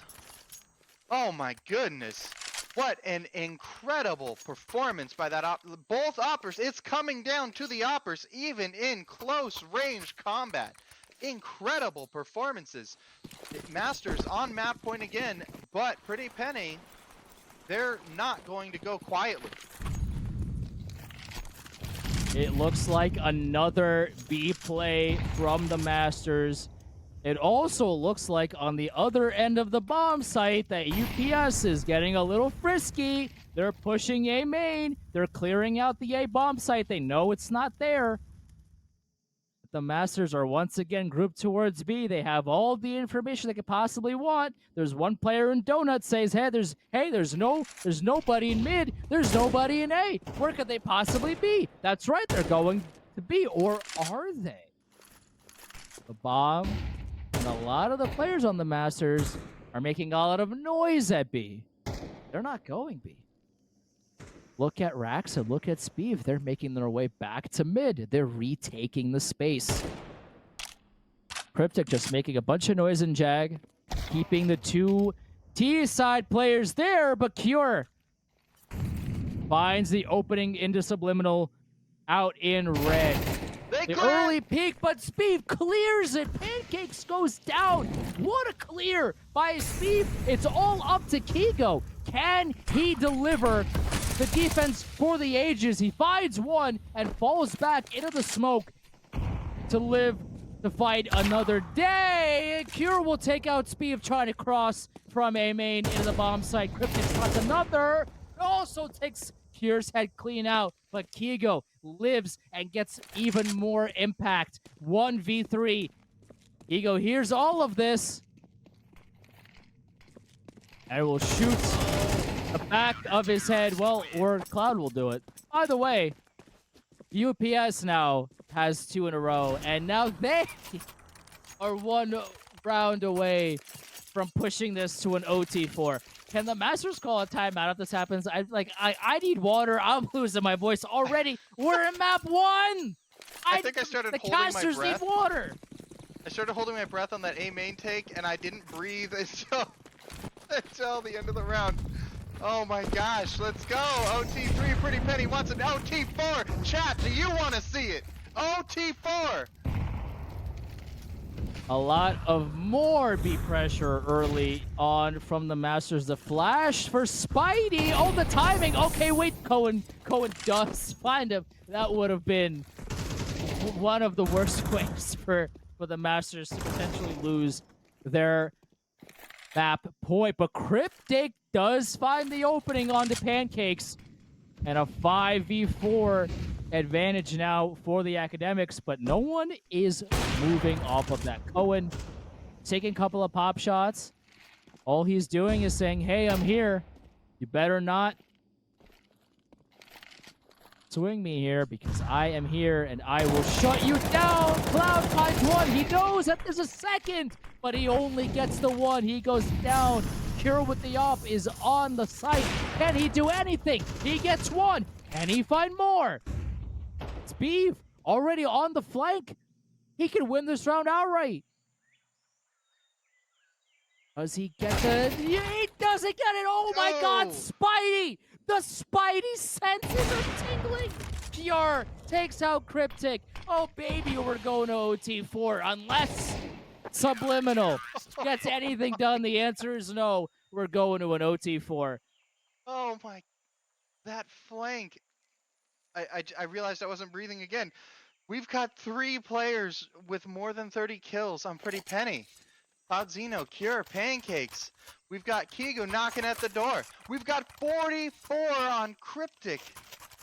And this is still coming down to inches every single time. This is coming down to just 2 or 3 pieces of utility. 1 or 2 one-taps. Both sides are fighting their hearts out. Let's go, OT4. The quick take into mid by Cloudzino, but Spiva's ready for it. The tease looking to do something off of that, but Spiv also takes Kigo's head clean off, and Subliminal also clears up Pancakes, and the right call is made. The Masters are sprinting to the A bomb site, and they'll have it for free, and then some. Spidey is in red, but he'll get ticked off. They know he's here. And Rax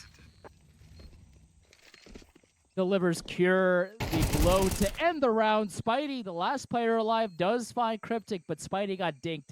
He's down to just 11 HP on the board. Spidey waiting for it. Rax will give it to him, but it doesn't matter because Rax has the health advantage. The Masters with a very clean win in that round. They couldn't do that the round before, but they do it now.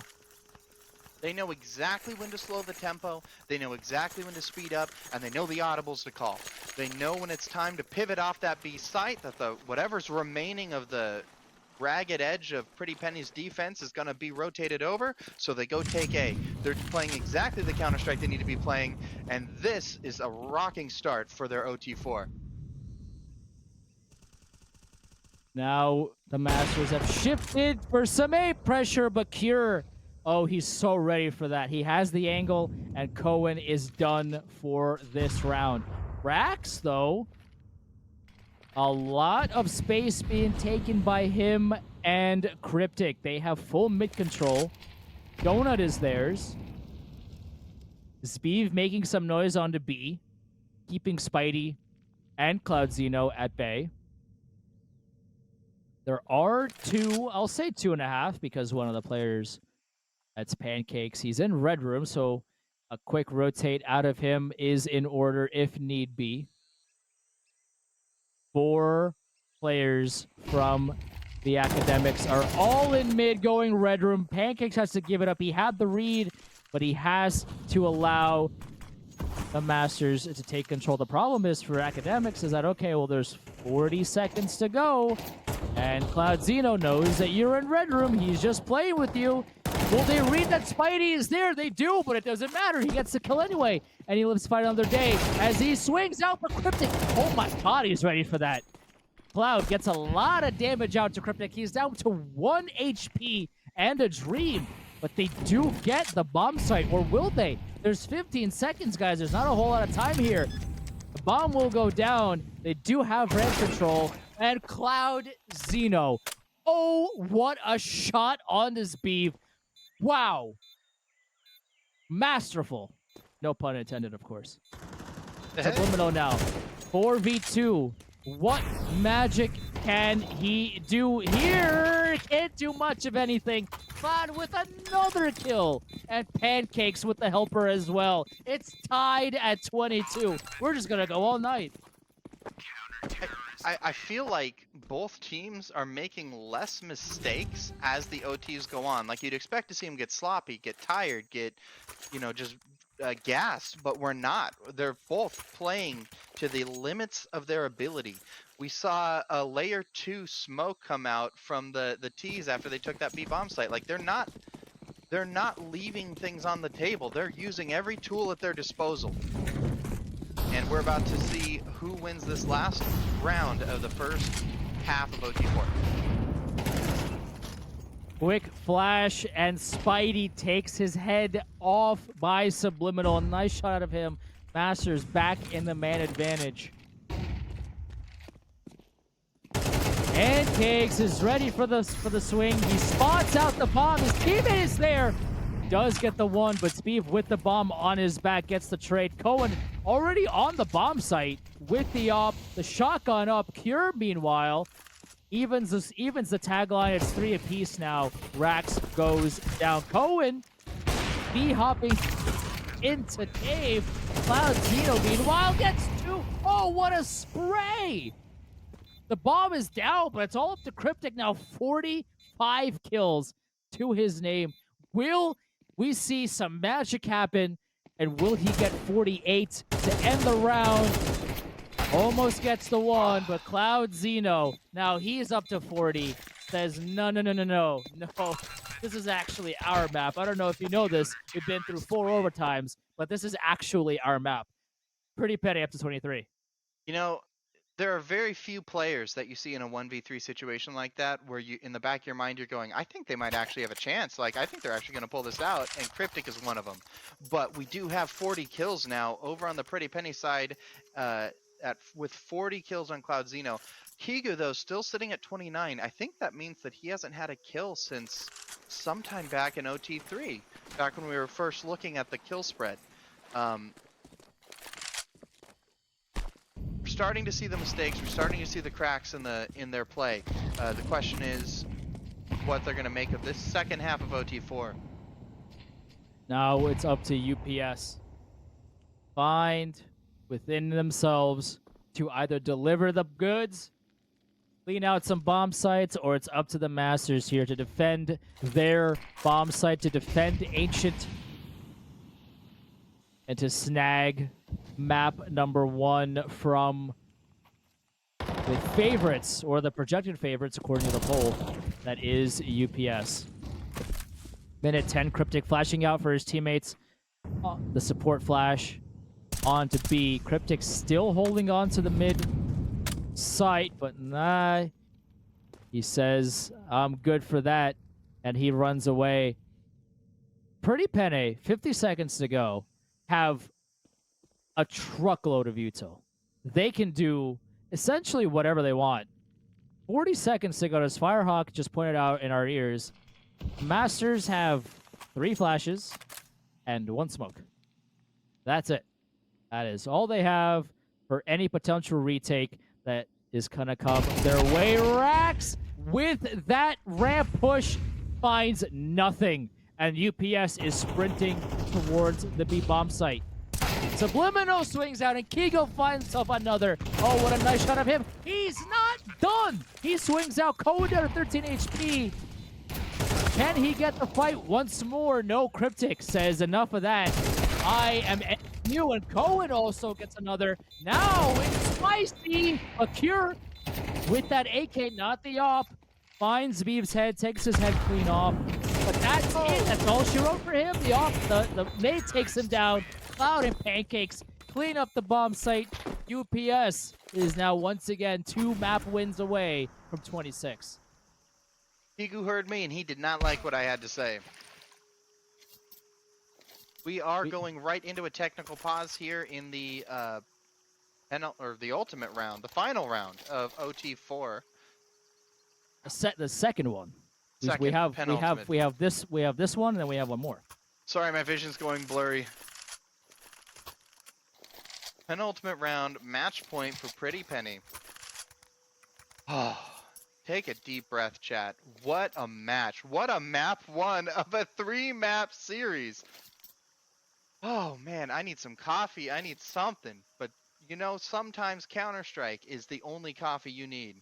The best part about waking up is CT's in your cup. Am I right? CT is in your cup.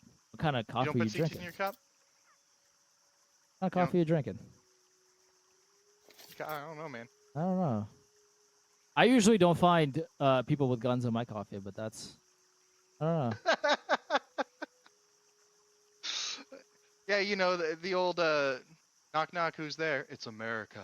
We're getting political on this Switch channel now, No, are not we? at all. Not at all. Just that's where you're most likely to find a gun in your cup. Ah, surely. Guns and coffee skull flavor. Yeah, I mean, I guess it does. I guess if you like that metallic taste, then sure. Taste of gun oil and Yeah. burnt black powder. Yeah.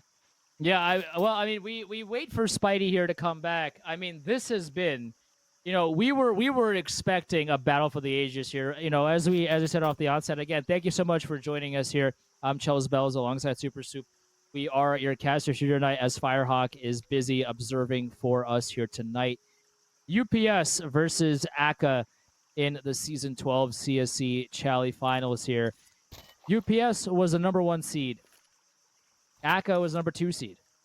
Usually what happens in CSC playoffs is usually some of these top teams either lose early or lose a tight one later on. It's very rare that you get to see a real 1v2 battle. But right now we are seeing all of this in action right now, and this has been already we're still in map 1. I'm losing. I'm like, my voice is gone already. We're still in map 1. This is off the ripper a historic battle. And we're not even at Inferno yet. We have almost played enough rounds for 2 MR12 matches at this point. Like, good heavens. And I just want to point out, like my co-caster Chels was saying, Pretty Penny's coming into this as seed 1. But that doesn't mean that the Masters are necessarily the underdogs. They might be the underdogs if you were to take a poll of Challenger Chat like I did just before this match and ask who people were rooting for or who they expect to take the series. But their score lines paint a different picture. We do have, so far this season, the Masters sitting at 10 wins and 3 losses and Pretty Penny at 11 wins and 2 losses. Those are very, very close score lines, especially having transitioned to CS2 during this season. We saw a lot of teams, things got really squishy when it came to stats and when it came to teams winning games and such, as everybody felt out the new game. But both of these teams have stayed on top in peak form. And we're seeing that here all the way through OT4 of Ancient. Yeah, as we still wait for Spidey to come back here. This has already just been incredible. I mean, it'd be one thing if the UPS was maybe like heavy in the lead and Masters came back, or it was that way early, but so far, I mean, especially in these overtimes, just when you think one team is ready to finally win this map and take it to Inferno here, the other team says, I don't know where you're going, but it's not to Inferno just yet. The server will need to restart here, ladies and gentlemen, everybody in between. I'm Chels Bells along with Super Super. You are going to take a quick break. I'll get some water. I don't know if you can hear me. I'm dying over here. I need some water. We'll be right back. Grab some coffee.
Save me from the side of myself.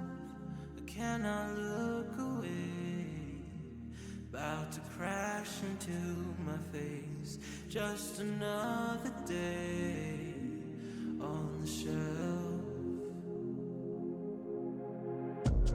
Pull me from my silhouette. Years have been astray. Now a broken shell remains. I cannot embrace what I regret. Round and round, around I go. The spinning makes me ill. An image held inside the very world I build. Please help me now, 'cause I can't even feel enough to know if I get out.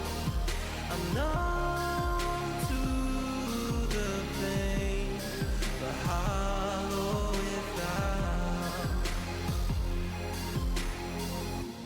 Floating in a world of glass, I can imitate. Got a smile worth its weight when the mirror breaks. Will someone asks? Round and round, around I go. The spinning makes me ill. A hostage held inside the very world I build. Please help me now, 'cause I can't even feel enough to know if I get out. Will I allow another friend to try and help and fail on my account? I'm numb to the pain and hollow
Save me from the side of myself. I cannot look away. About to crash into my face. Just another day on the shelf. Pull me from my silhouette. Years we've been astray. Now a broken shell remains. I cannot embrace what I regret. Round and round, around I go. The spinning makes me ill. An image held inside the very world I build. Please help me now, 'cause I can't even feel enough to know if I get out. I'm numb to the pain, but hollow without.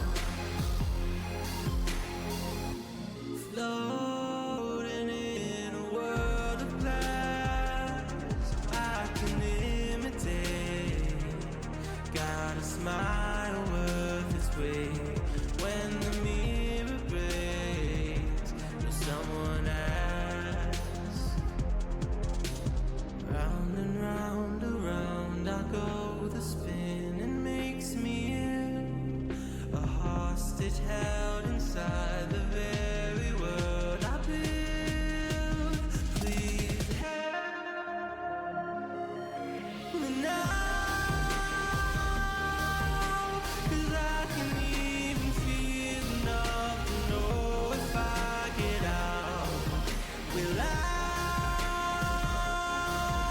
allow another friend to try and help and fail on my account? I'm numb to the pain and hollow without.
it's been 84 years, and I don't know if we'll ever see a map number 2. But you know what? We are back.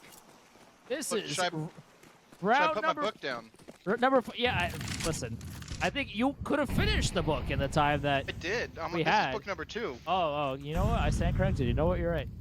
Round number 47. If UPS can win this round, we have eliminated the demons. We've exercised all of them, and we will go to Inferno. If not, we'll play for potential OT number 5, which Let's at this point, go! Yes! which at this point would just be what the doctor ordered after that long tech pause. What more do we need besides a more round? Cryptic though spots Cryptic's out the out of the Util. gate. He spots so many players, but then overheats. Cryptic, where are you going, bro? Oh boy. Yeah, Cryptic kind of overstayed his welcome a little bit. And I think he thought he was teammate Inferno for a second. yeah. Yeah, I don't know. But he's gone out of the server. There's a lot of info to be had, but there's 30 seconds on the clock here. UPS needs to make a decision here, and they need to do it pretty quickly as the A split is on for Pretty Penne. A lot of util damage coming out from the side of the Masters, but Cure with that up takes away Cohen's ability to fight back. 12 seconds to go. The bomb is going down. Pancakes and Kigo clean up the loose change. Subliminal 1v5. He got one. It's a long road ahead of him now. No one is giving him anything. The bomb is already halfway down. Subliminal does find Kigo, and that's a little bit scary, unless that's it. UPS, Pretty Penne, after all of that, have won map number 1. We are on to Inferno. Soup, I know you just put that book down, but we might need to pick it back up here. Well, if you insist. But honestly, though, that play by Cryptic right out of the gate, you could tell he was just antsy, wanted to make a statement back, first round back, wanted to come out swinging, catch them by surprise, but it was like Han Solo running down the hallway in A New Hope when he gets to the end and there's just all these guns pointed right back at him. There was only so much he could do, and Pretty Penny squeezing out the first win here in this best of 3. Cryptic had 46 kills, and it just wasn't enough. I mean, that map was what, 2.5 hours long? Like It was 2 full MR12 matches, basically. That both went to 12-12 if you want to look at it that way. that was probably the longest game that I've ever seen out of CSC. I'm pretty sure there's a longer one. I know a few seasons ago, my now elite player Expo, who was back in Chali at the time, I think there was like 7 overtimes or something on an. Also, I mean, funny enough, on Inferno, that I forget who won that because that game was essentially a marathon, and I forget who won that now. But I mean, like that was a ride. And let me tell you something. Like it was so crazy to watch because again, it wasn't just, you know, one team getting 8 rounds in a row and then all of a sudden ACA, ACA or UPS coming back and taking the 8 back and all of a sudden it's a tie. Like no, from round I'd say 6 cuz I think UPS won the first 5. It was back and forth and nobody wanted to win in overtime for what seemed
All right.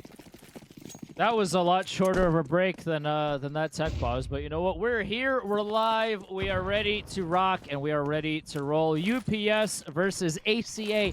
I was notified by Mr. Professor that I was saying ACA, and he doesn't want it to be pronounced ACA. So you know what, Prof, for you, ACA is how I will say it from now on. The pistols out for Pretty Penne as they send one through mid into A. Higo goes down. The rest, though, are storming into the B-bomb site. Here takes off the only head he needed to. That's Subliminal. Rax with the dualies. He does spot two fighting him, and Pancakes with that ever so disgustingly broken Glock. Takes Rax out of the round as the 3v4 retake. Now 2v4, now 1-4. The Masters all falling to the hands of the Glocks. It's all up to Speed. 24 HP and a USB. Here with the Ferrari peak takes him down as the error block of the chicken runs by. And the error block right in front of us as well makes an appearance. UPS wins pistol. They're on the board. No, I just think that's a wildly missed opportunity. Because if you pronounce it ACA, you can do ACA brings the DACA DACA. You know what I mean? When they get the rifles up and they're all singing. But All so right, be it. So how long is your mute gonna be? Because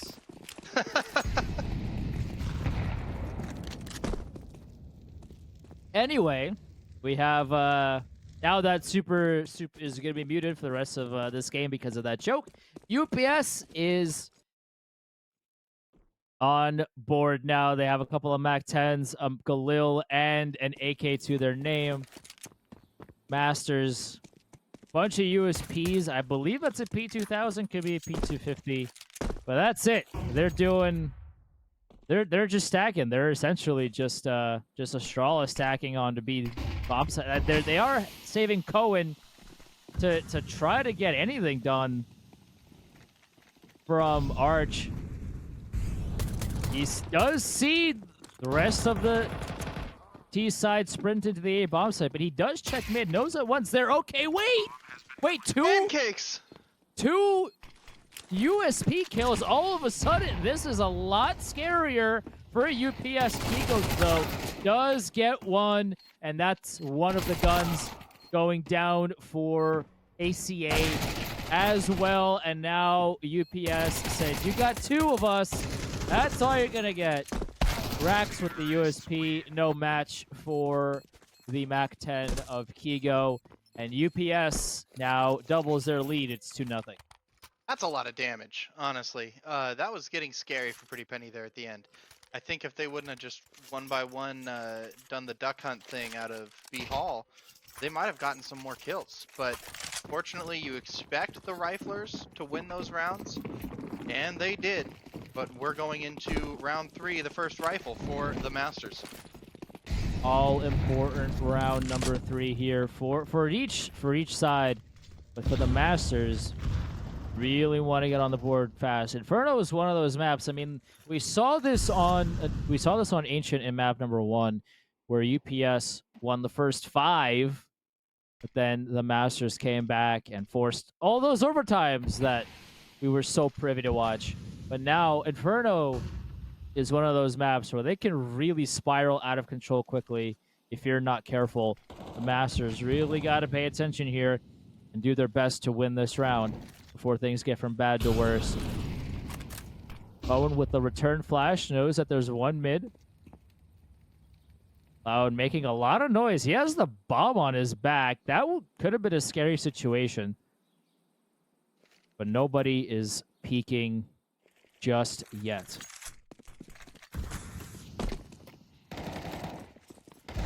45 seconds. A lot of noise being made by both teams. There's some util being tossed around, but Cryptic and Cohen open up the scoring for the Masters in their 4v3 advantage. Pancakes with the MP5. We saw it a little bit on Ancient, Now we are seeing it here on Inferno as well. 3v3 retake. Subliminal finds one. He gets beat by full Oh! 3. Oh, what a play from Subliminal. He knew that they were going to come back to B. Oh, he had the read, the easy reads. He read him like a children's coloring book, and he had him all done. Pretty Penne falls in round number 3. Caught with the mag out as Subliminal swung and mopped up a very clean 3K on that banana hold. You've got to expect the CTs are going to exert that banana control, especially if you've left it wide open for as long as Pretty Penny did. That's going to hurt. And they're back onto a hero AK and otherwise a save. Off the ripper, we have 4 pistols and a Hero Mac 10 for Kigo. Is it a Mac 10 or an AK? Did I say Mac 10? You did. I didn't know if I Did I say Mac 10? No, it's just midnight and I'm running on fumes. He does have the Hero AK to his name, as we see Rax trying to spam some damage to the bottom of Banana. Nobody there to collect the lead. Subliminal in a very prime position. He has a lot of info early. There's still a minute on the clock. It's a powerful position, but for how long? You'll notice that he played the opposite of that spot when he got that 3K. Although Spidey clearing out and Cloud Zeno clearing out some of the A holds. So now it's Cohen to do some damage, and he does that, and he does just that. He also cleans up Spidey, who can't get the trade. A little bit spicy for UPS there, but Masters find a way to clean that up, and they've tied the game. That could have gone better for ACA, for the Masters. Especially getting deleted like that with a Glock at close range. That's exceptionally unfortunate. But round 2 on the board. We've got an even game going into round 5. Very different than what we saw in Ancient. Owen's got the off, and can he get the flick? The answer is no. Cure, nice shots. Nice crosshair placement to get the opening kill. Minute 30 on the clock. A lot of movement going towards the B bomb site, but all of the T's are either in mid or looking to maybe fight some of the extremities here, as Cure's just holding for Banana. He knows that ACA was a little bit aggressive here early on. Subliminal this time chooses to be patient at the bomb site and gives up Banana. Problem is that, well, now Rax is coming in to support, but he was all alone for a second there. As the B util is about to come out, and we will see a full retake now. Full take, I should say, out of UPS. The util does come in. The problem is that there's 2 players already on the bomb site. Cloud Zeno and Cure with the entries. And the B bomb site is open for business. Cryptic ends B. No money. No chance. Out of the round. UPS has 3. Now, I think that was a failed smoke on the part of the Masters, which ended up actually providing cover for one of the terrorists to just dive into barbecue. They had CT smoked off. They were able to kind of use the other one for cover from dark and especially Newbox, and that just cost them the B site defense. They're going to need to buckle up and be a little bit smarter with their utility usage, lest they give openings like that in the future. If you're going to save this op and this A1S, though, it's not a terrible way to save, all things considered. And we're still in a fairly even fight. ACA is going to have to force into this. Subliminal can buy himself a rifle. Or at least he did drop one over to somebody else. He instead says, XM. I'll just get the shotgun instead. All good. All good. He'll probably play in apps somewhere with a close range fight to give himself the advantage. A lot of util coming out for UPS as they try to take mid control and take it early. They shall. It's interesting too, because again, like, you know, you don't know what map you're gonna pick. You don't know what the other team is gonna ban. You have no idea. But the amount of util that they know UPS, I should say, on every map is impressive. And Cryptic gets one, he gets two off the spam. Higo knows Cryptic is there somewhere, but that's here with a nice double. Saves the round for UPS as the 3v2 retake, 2v3 retake now turned 1v3. Pancakes. The nice spray down onto Rax. He goes down and Subliminal with the op. 83 HP. He has the op. He has armor and even head armor for that matter. He's got to run away with his life. Tail tucked between his legs. He has to go and save what little he can as he gives UPS their fourth. There were smokes all over the site. The entire terrorist team slamming into 8 all together. But I gotta wonder if Cryptic wasn't screaming in Discord, "Where are my boys at?" Because there were two close enough to have perhaps made a play for it, maybe jumping up onto the barrel, trying to climb up into graveyard or something, anything, so he wasn't there fighting all by himself. Did what he could though. He got 2 picks, but that was all ACA ended up walking out of this round with. And now it's a hero op. I mean, Cryptic has an MP9. A couple of USPs. Speed does have a Zeus to do something with. We'll see. We'll see where he ends up sitting. Be very interesting to see that Zeus can get anything accomplished. Because here's the thing: is if that Zeus starts to sing, and one of UPS players don't maybe check a corner that they possibly should have, and that's where the Zeus is. All of a sudden, you know. ACA has another rifle, and off we go. Then it'll get really spicy. But Pancakes and Cloud say, I don't think you're gonna do much of anything with that Zeus. I know Chels, you were just spending the last 45 seconds talking about what the Zeus is, but it doesn't matter. That Zeus is out of the round, and we are going to have the A-bomb site free of charge.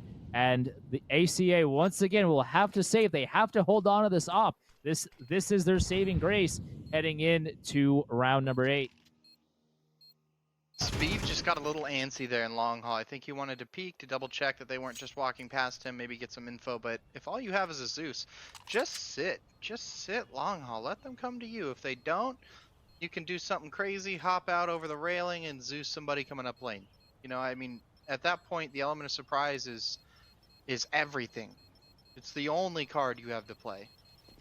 And speaking of the element of surprise, the T's are all the way down alt. Yep, they're surrounded by the error chickens. Oh, look at that, the error sign's even getting closer. That's how you know. That's what I see in my nightmares. Yeah. You know, when they ask you, you know, when they do the Rorschach test and yeah, when error. When they do the Rorschach test and they're like, oh well, you know, what do you see? And then, you know, we get the PTSD because we just see the big orange error sign. Yeah, that's it's getting closer. CS is just a horror game with, you know, with guns. That's essentially what it is. Steps. Yeah, with more. Yeah, that's it. Yeah. Anyways, Subliminal sees a horror game going for him because he just took a swing and got dumpstered by an AK. The MP9, you 5v4. gotta try something, right? Yeah, no. It was a valiant effort. Pure down to 15 health, so Spidey. ACA doesn't know, but this is very winnable for them, even with the disadvantage. One bullet can essentially take out 2 players right now. Did Cryptic see one of them? He did see Cloud. 27 HP, but that Molly, that Molly takes him out of the round. It's going to be an A take now for UPS. Although Cohen with that opt and Speed. Now a 3v3, the swing, but Pancakes gets the trade. A really nice shot out of him. Okay, wait. That shot probably should have hit. That was right on that guy's chest. Was it through the... Might have been through the box. Yeah, I mean, can you imagine, though, if he wasn't? Well, I Check in think PC. I think you can wallbang that. I think it probably went between the guy's legs based on what I saw. But then again, it was so fast. Yeah. Well, also top in Oh, accuracy. the Thank you, chicken. Cohen, by the way, for No. for killing our error message there. Really appreciate it. That helps. That soothes our souls a little bit here in the broadcasting booth. But Cohen, once again, this is what, round number 4 in a row where he has to save the off. UPS now dominant on their T side so far. They're up 6-2. 6-2 in the scoreline. We got 11 kills to 2 deaths on Cure, who's making a statement. Kigu, Pancakes following behind, but Cure again, just very dominant performance. Cohen has the op. He often has the positioning, but he's going to have to start landing shots.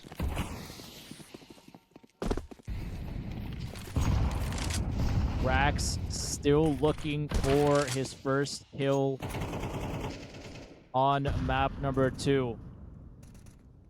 This is that time of the series where if you're somebody like Rax, you know, you're overthinking things a little bit too much. You're maybe holding on to the mouse a little bit too hard. I mean, Kigo and Pancakes are just absolutely methodically clearing out apps. Like this is what you would watch to get better at Inferno. That clear was so thought out, was so well practiced.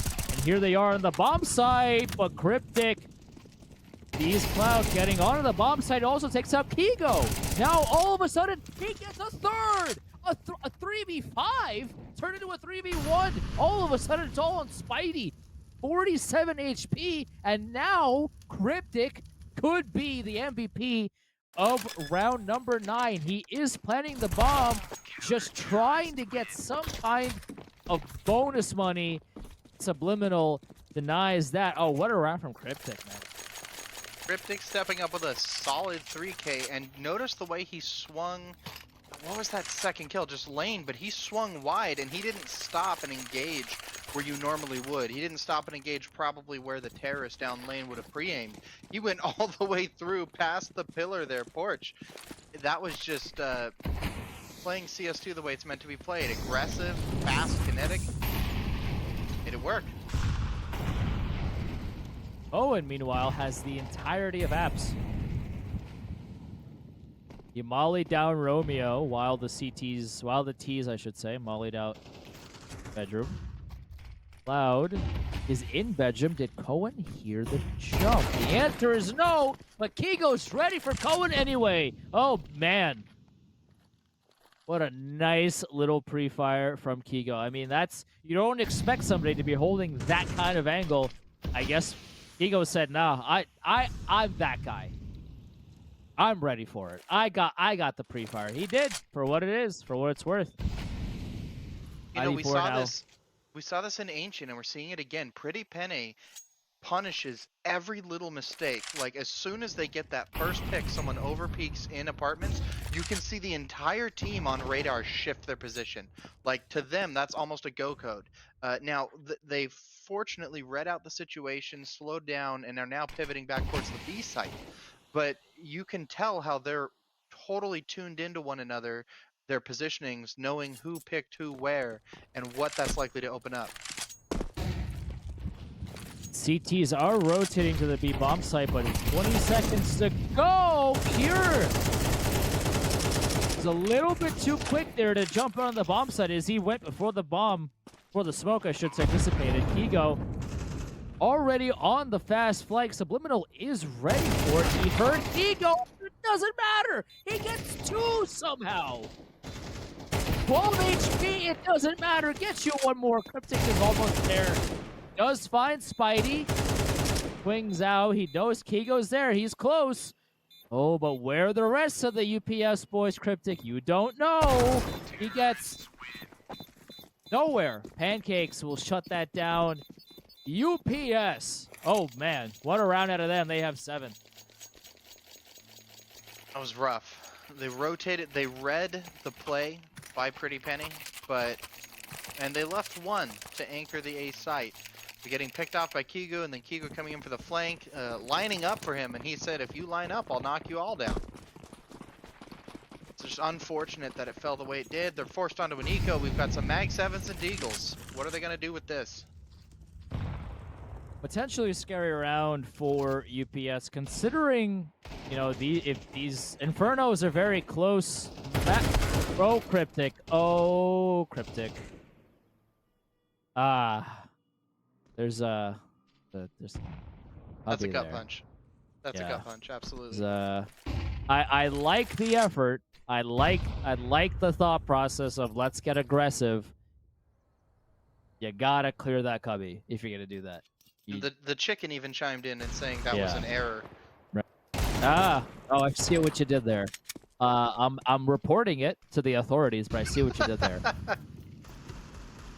Owen with the Deagle swings out, and Pancakes gets the better of that. Speeve trying to see if he can find any sort of damage, any impact with this Deagle. He knows the bomb is going down. He lets it happen. Pancakes and Cure take out the rest of his teammates. It's all up to him in the 1v5. I mean, so you're saying there's a chance. They also know where you are.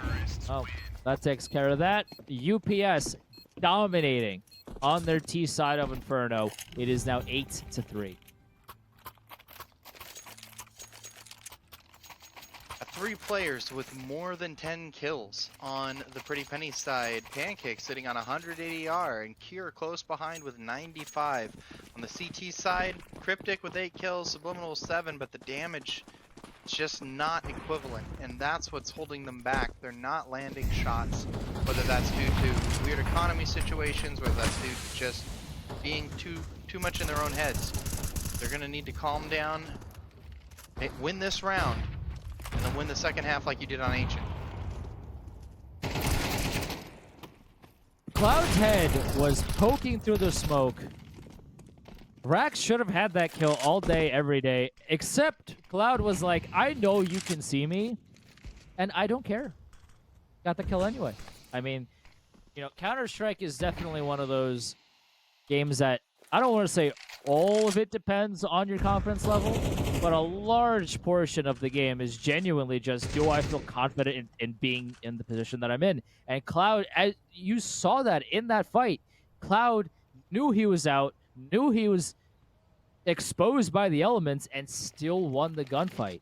Like, he did get traded at the end of the day, but that's not a play that you do if, let's say, you're down 8-3, as opposed to up, you know, by 5 in this situation. Like, that was an all confidence play, and you can see that right there. But that being said, 30 seconds to go. Bomb is nowhere near the A bomb site unless trades do go both which ways. There's a 2v2, 20 seconds to go. Cohen knows that there's one that could be out, and Apps, he gets the shot, but he whiffs.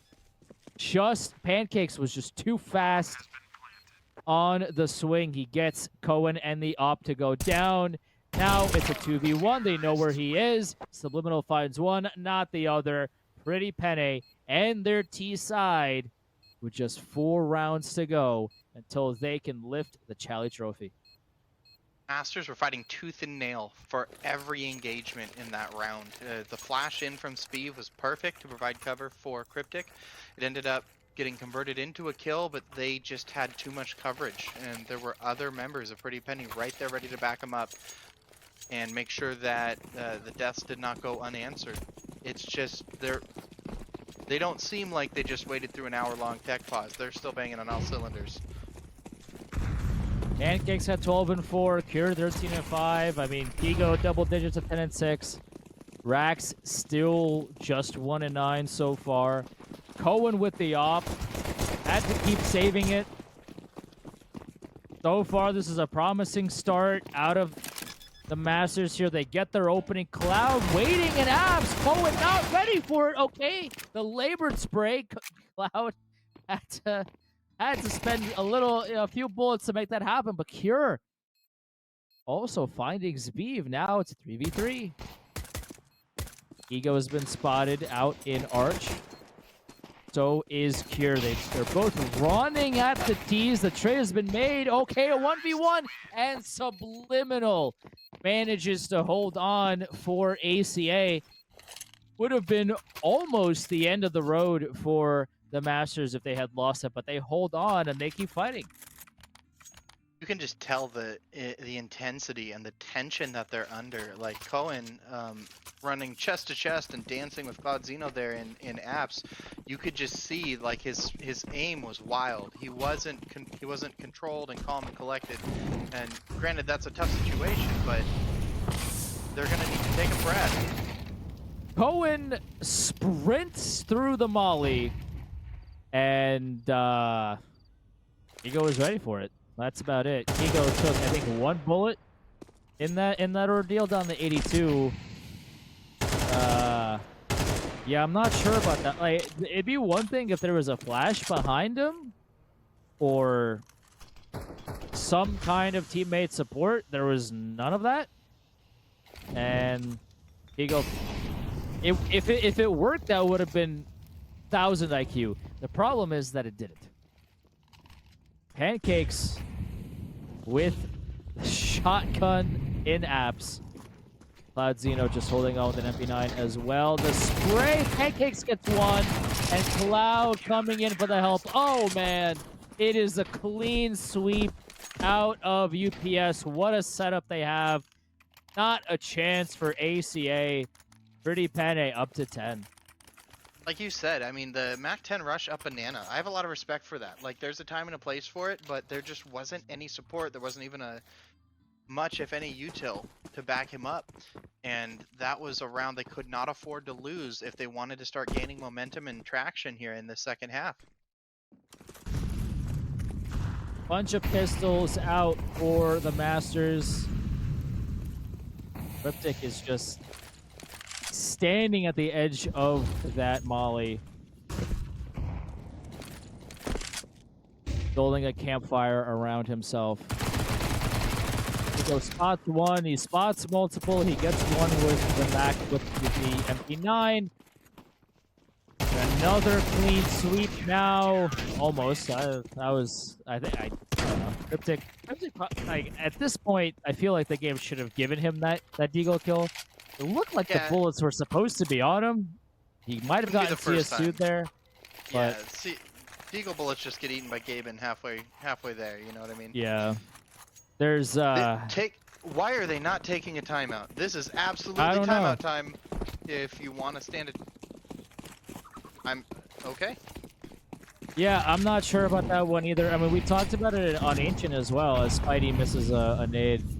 You know, UPS was the only team that was taking timeouts on Ancient.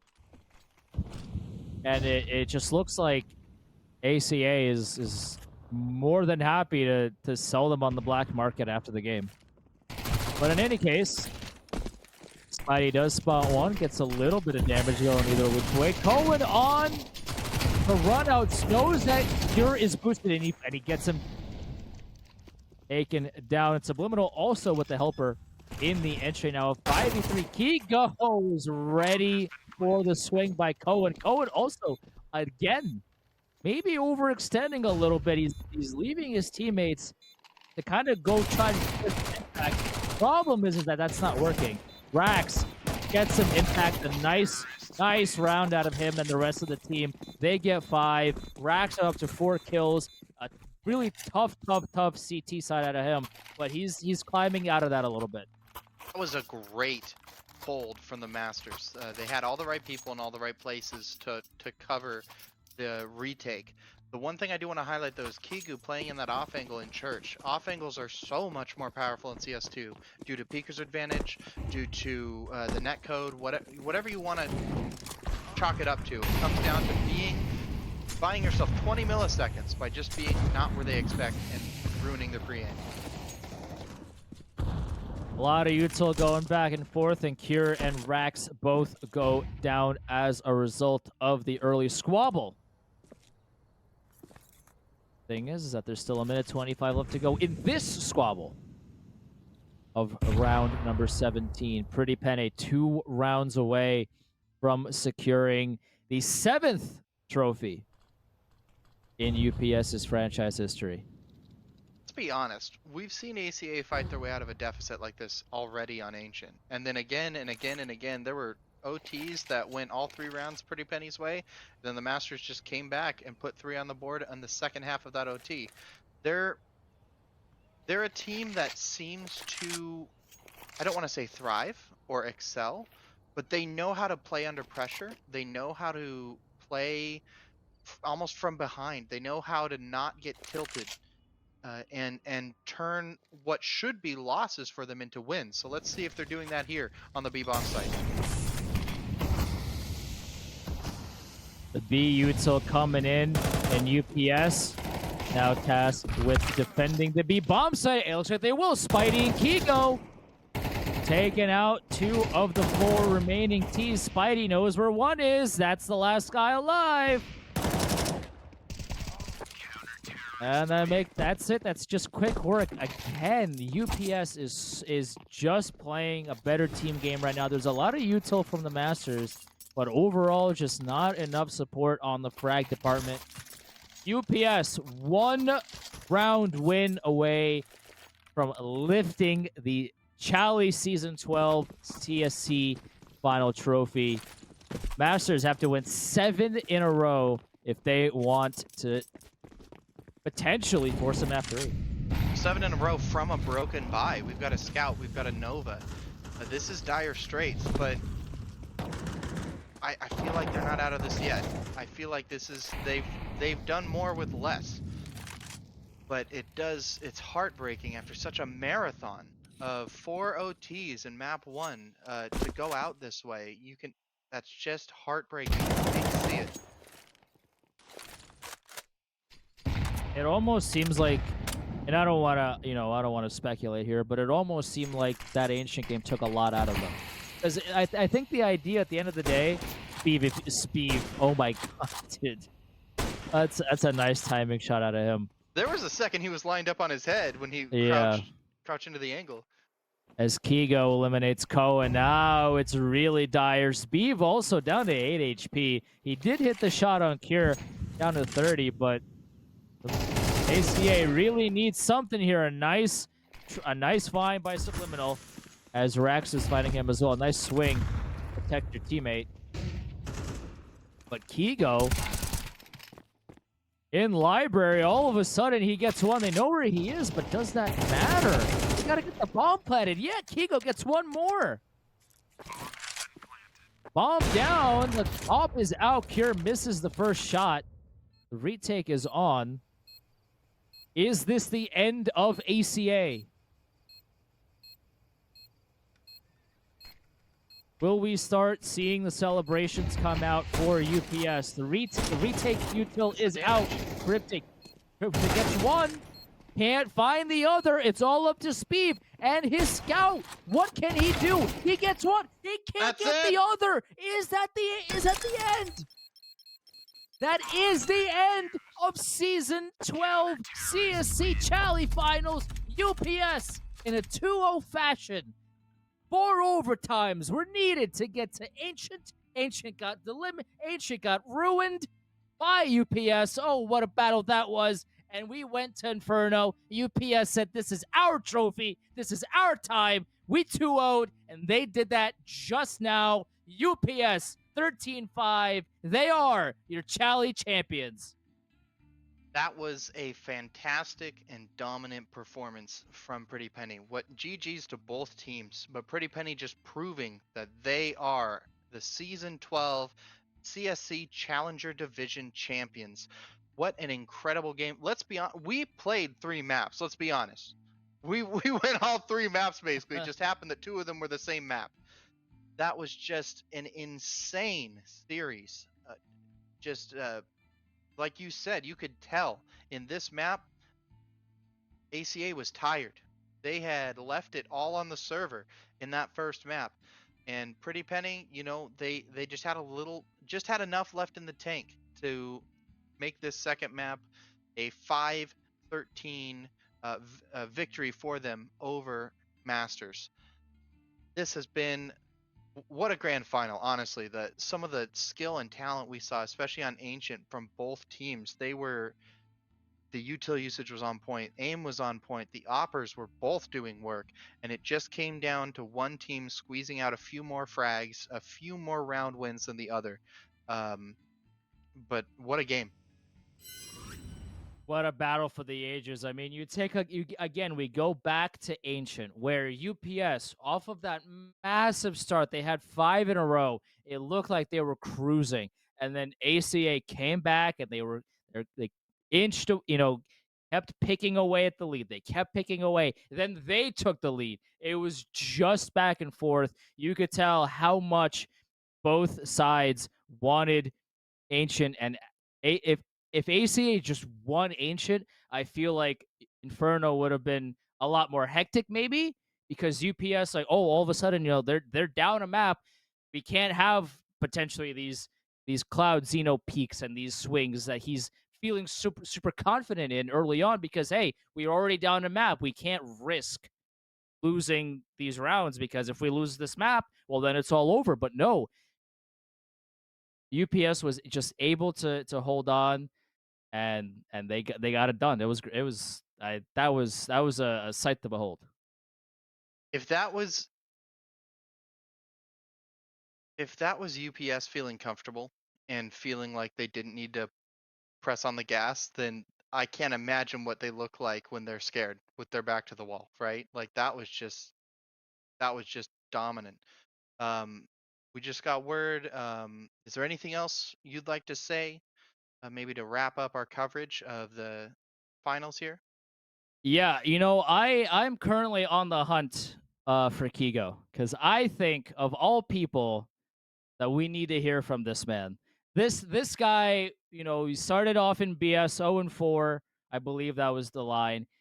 Got traded to UPS in what was, sort of a blockbuster move to really round out that roster. JKS unfortunately had to be let go. Great, I mean, great for me as the GM of YC, because I picked him up and he spent the rest of the season with my elite team. But they made the trade for Kigo, through all of the yaps, through all the yaps and the chatters and all that accompanies Kigo in Chally Chat and beyond. He now has a title to his name as we wait for him to enter our domain. And we'll have Kigo here in just a moment. We'll be right back.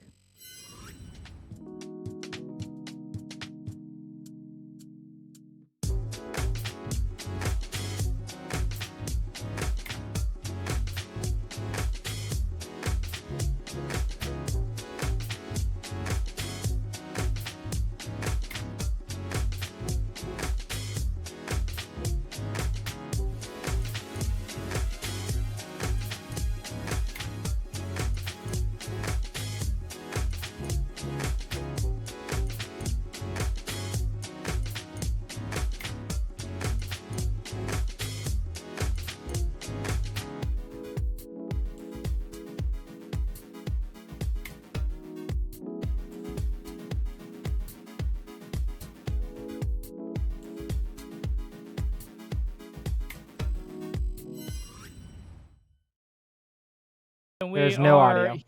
Nope, there's no. We don't need that. Second while I choose. Do you guys want my webcam on, or no? Are we not doing that? We're not using them. Okay. I was just checking. I cannot find the right Discord. Fuck. You know what? I hope that there's nothing that gets routed incorrectly with this. I'm just gonna do audio output. Oh wait, we might have audio. Try talking. Mic Hello, check, hello. mic check. Hello, hello. Yeah, it's working. All right, and we are back now with the man, the myth, the legend, the man who has been yapping in Chally Chat all of this season. It is Kigo. Kigo, congrats on the trophy, man. How you feeling? Dude, honestly, since I joined UPS, we have not dropped a map or a game, and like, even though that was a 2-0, like, that was like genuinely one of the hardest fought games of just like that first Ancient game was the hardest fought game of CSC that I've played in my 2 seasons. That was like the most fun and the most like, especially as an IGL, like trying to figure out like you know what I mean? Because you're trying to come up with something like 5 OTs in, like trying to figure out okay, what can we do differently that they haven't already seen or they haven't already like stopped. You know what I mean? Like, so it was definitely crazy to be honest, but Speaking as an IGL, I was the IGL for the Sav Leopards this season, and Ancient was a map that it seemed like there's so much for the IGL to be doing. And it's difficult if you end up separated from your team, maybe the site they're taking or whatnot. What were some of your greatest challenges in that ancient map, and maybe even in Inferno? Where did you feel that ACA tested you the most? um, I would definitely say, the ancient game, there was a couple times where like a little bit of miscommunication in like the buy phase caused me to like be in maybe a bad spot of where I wouldn't have wanted to be. Like I know there was multiple rounds in OT, right? Because we didn't have any tax, so we couldn't really like try to fix it or like talk it out. And so there were multiple OT rounds where like I was the one that like we'd walk some like on T side ancient, we'd walk somebody into A main, and unfortunately, I ended up being the guy walked in A main. And then the problem with that is like it's very hard. I mean, as you know, as an IGL, it's very hard to try to communicate and like tell everybody else what to do when you don't know what's going on. You know what I mean? Like, so when I was in A Exactly. main and they're all towards B and they're like asking me what we should do, and I'm like trying to look at the mini map while holding an angle, going, all right, let's, and I have no idea what util they've used, nothing. So I know there was a couple rounds like that that was kind of on our own fault, I guess, just like a little bit of miscommunication in the buy phase. But I mean, I think ACA they did a really good job, like punishing, like once they figured out what we were doing, they did a good job adjusting around it and punishing what we were doing. That's what made the multiple OTs so tough. Like trying to, like I said, trying to go into the bag of tricks and what else can we possibly pull out or do to fix it. Especially, I mean, I don't remember what OT it was, but I think it was the second or third OT. We were up 3-0, and then we lost 6 straight. And they brought it back, forced another OT, and we lost 3 straight on the next OT. And like, I'll be honest, most teams' mentals would be absolutely blown after that. After you're up 3-0, you need one round to win the game, and you lose 6 straight to be down 3-0. And I cannot thank my team enough for being like some of the best CS, like just CS players in general, and just like mental. Nobody was checked out. No, you know what I mean? Because most teams would just check out. The moment you're down 3-0 after losing 6 straight, they just check out. Okay, it is Right. what it is. Inferno's our map pick. Let's hit him in the draw on map 2. And we dug in, we talked it out, and we fixed some things, and we managed to pull it back and force another OT, and then obviously win it out. Which it was very like challenging though to do that. Take me through the timeouts on Ancient because ACA didn't call a single timeout the entire night. Yeah. Through all the overtimes, through the Inferno loss rounds, they Yeah. did not call one timeout. I noticed there were a few times, especially on Ancient, where you called a timeout after you won the round. Take me through that thought process and what you were saying during the timeouts. Yeah, so I know we kind of believe in like using them, especially with MR12. Like obviously we didn't prepare for that game to go into 4 OTs or whatever it was. So like we kind of have there was the one round that we won, and we're like, okay, I think it was a closer round, so we're like, let's just call timeout, let's breathe, because I feel like a big issue that a lot of teams have is they get like a hype round like that, and then they overheat, right? And then they get over cocky or overconfident, and they're like, sometimes it's good, right? Because you can ride that wave, but other times I feel like specifically for us, being that we've played together all season now since I got traded here. um, I've noticed that we're a team that like we go off momentum, but sometimes we overheat off momentum. And if we get too much momentum, then we start ego swinging things, right? Like you get a good play one round, and then the next round you're trying to ego swing into their opper, and then you know what I mean. We give over free picks. So a lot of times when we're calling those timeouts, like after even a big round win, we're calling it. Let's take a second, breathe, figure out okay, what's their eco looking like, what's the plan for this next round, and just regather and just try to get our best like chance going into this next round to win it out.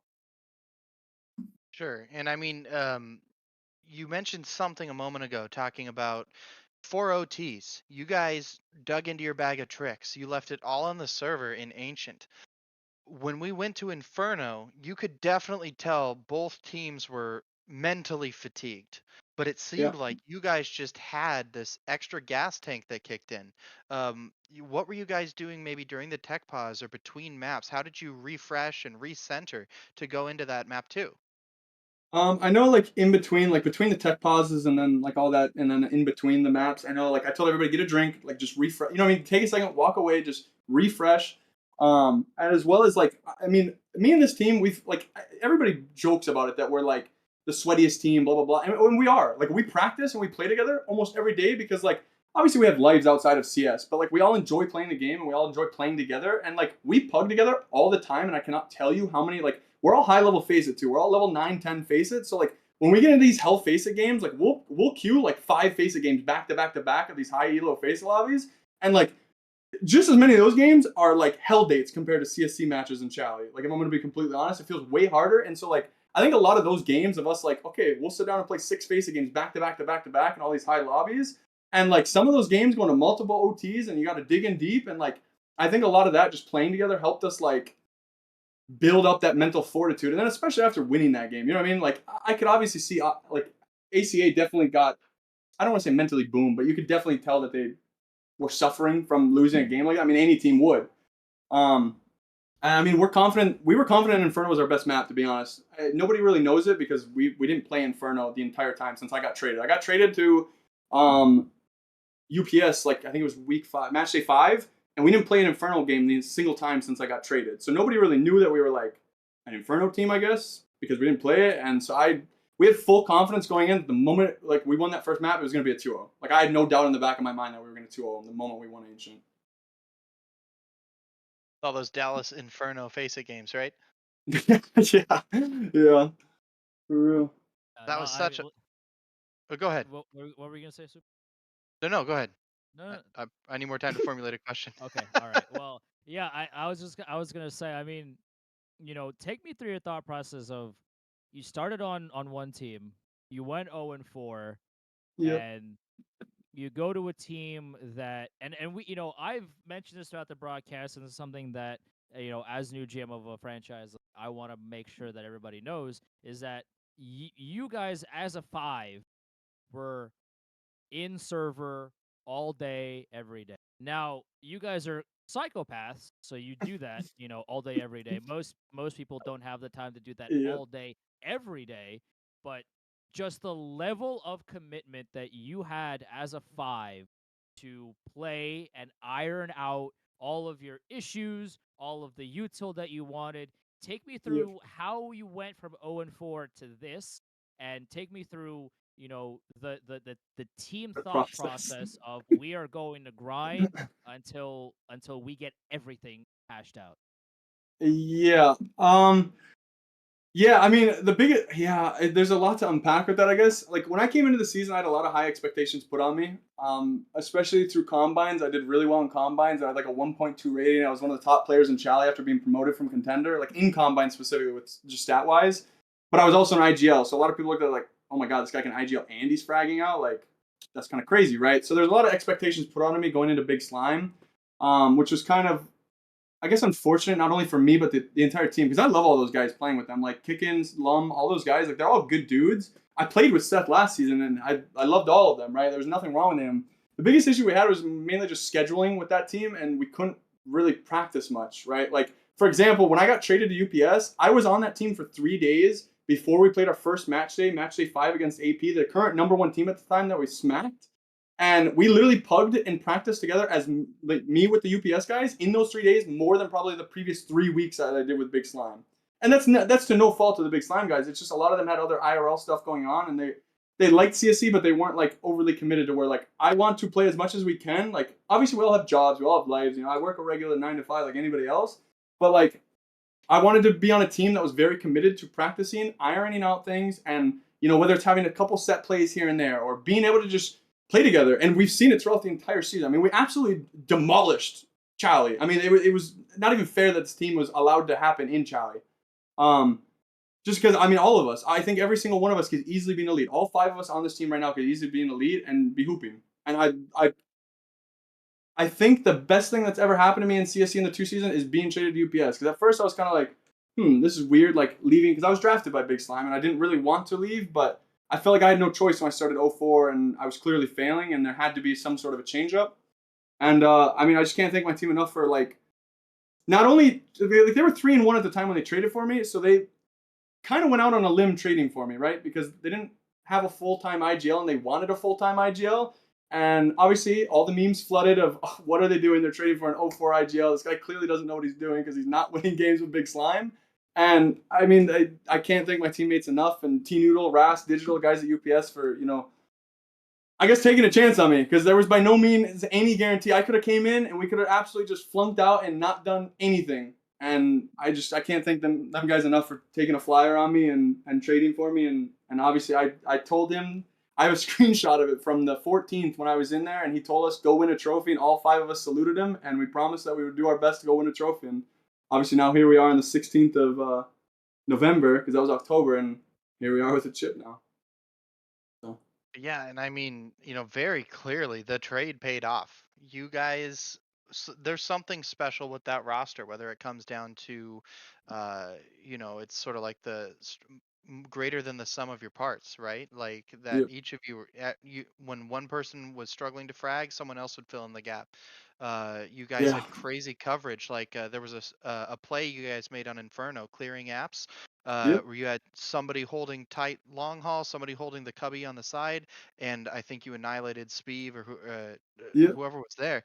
It just you guys looked top tier. And So that's the biggest thing I preach to these guys is like I said, they bought into my system when I came in because I completely changed everything they were doing. Not everything, but like majority of things that they were doing previously with their other IGL, I came in and I'm like, this is what we're doing. This is how we're gonna do it.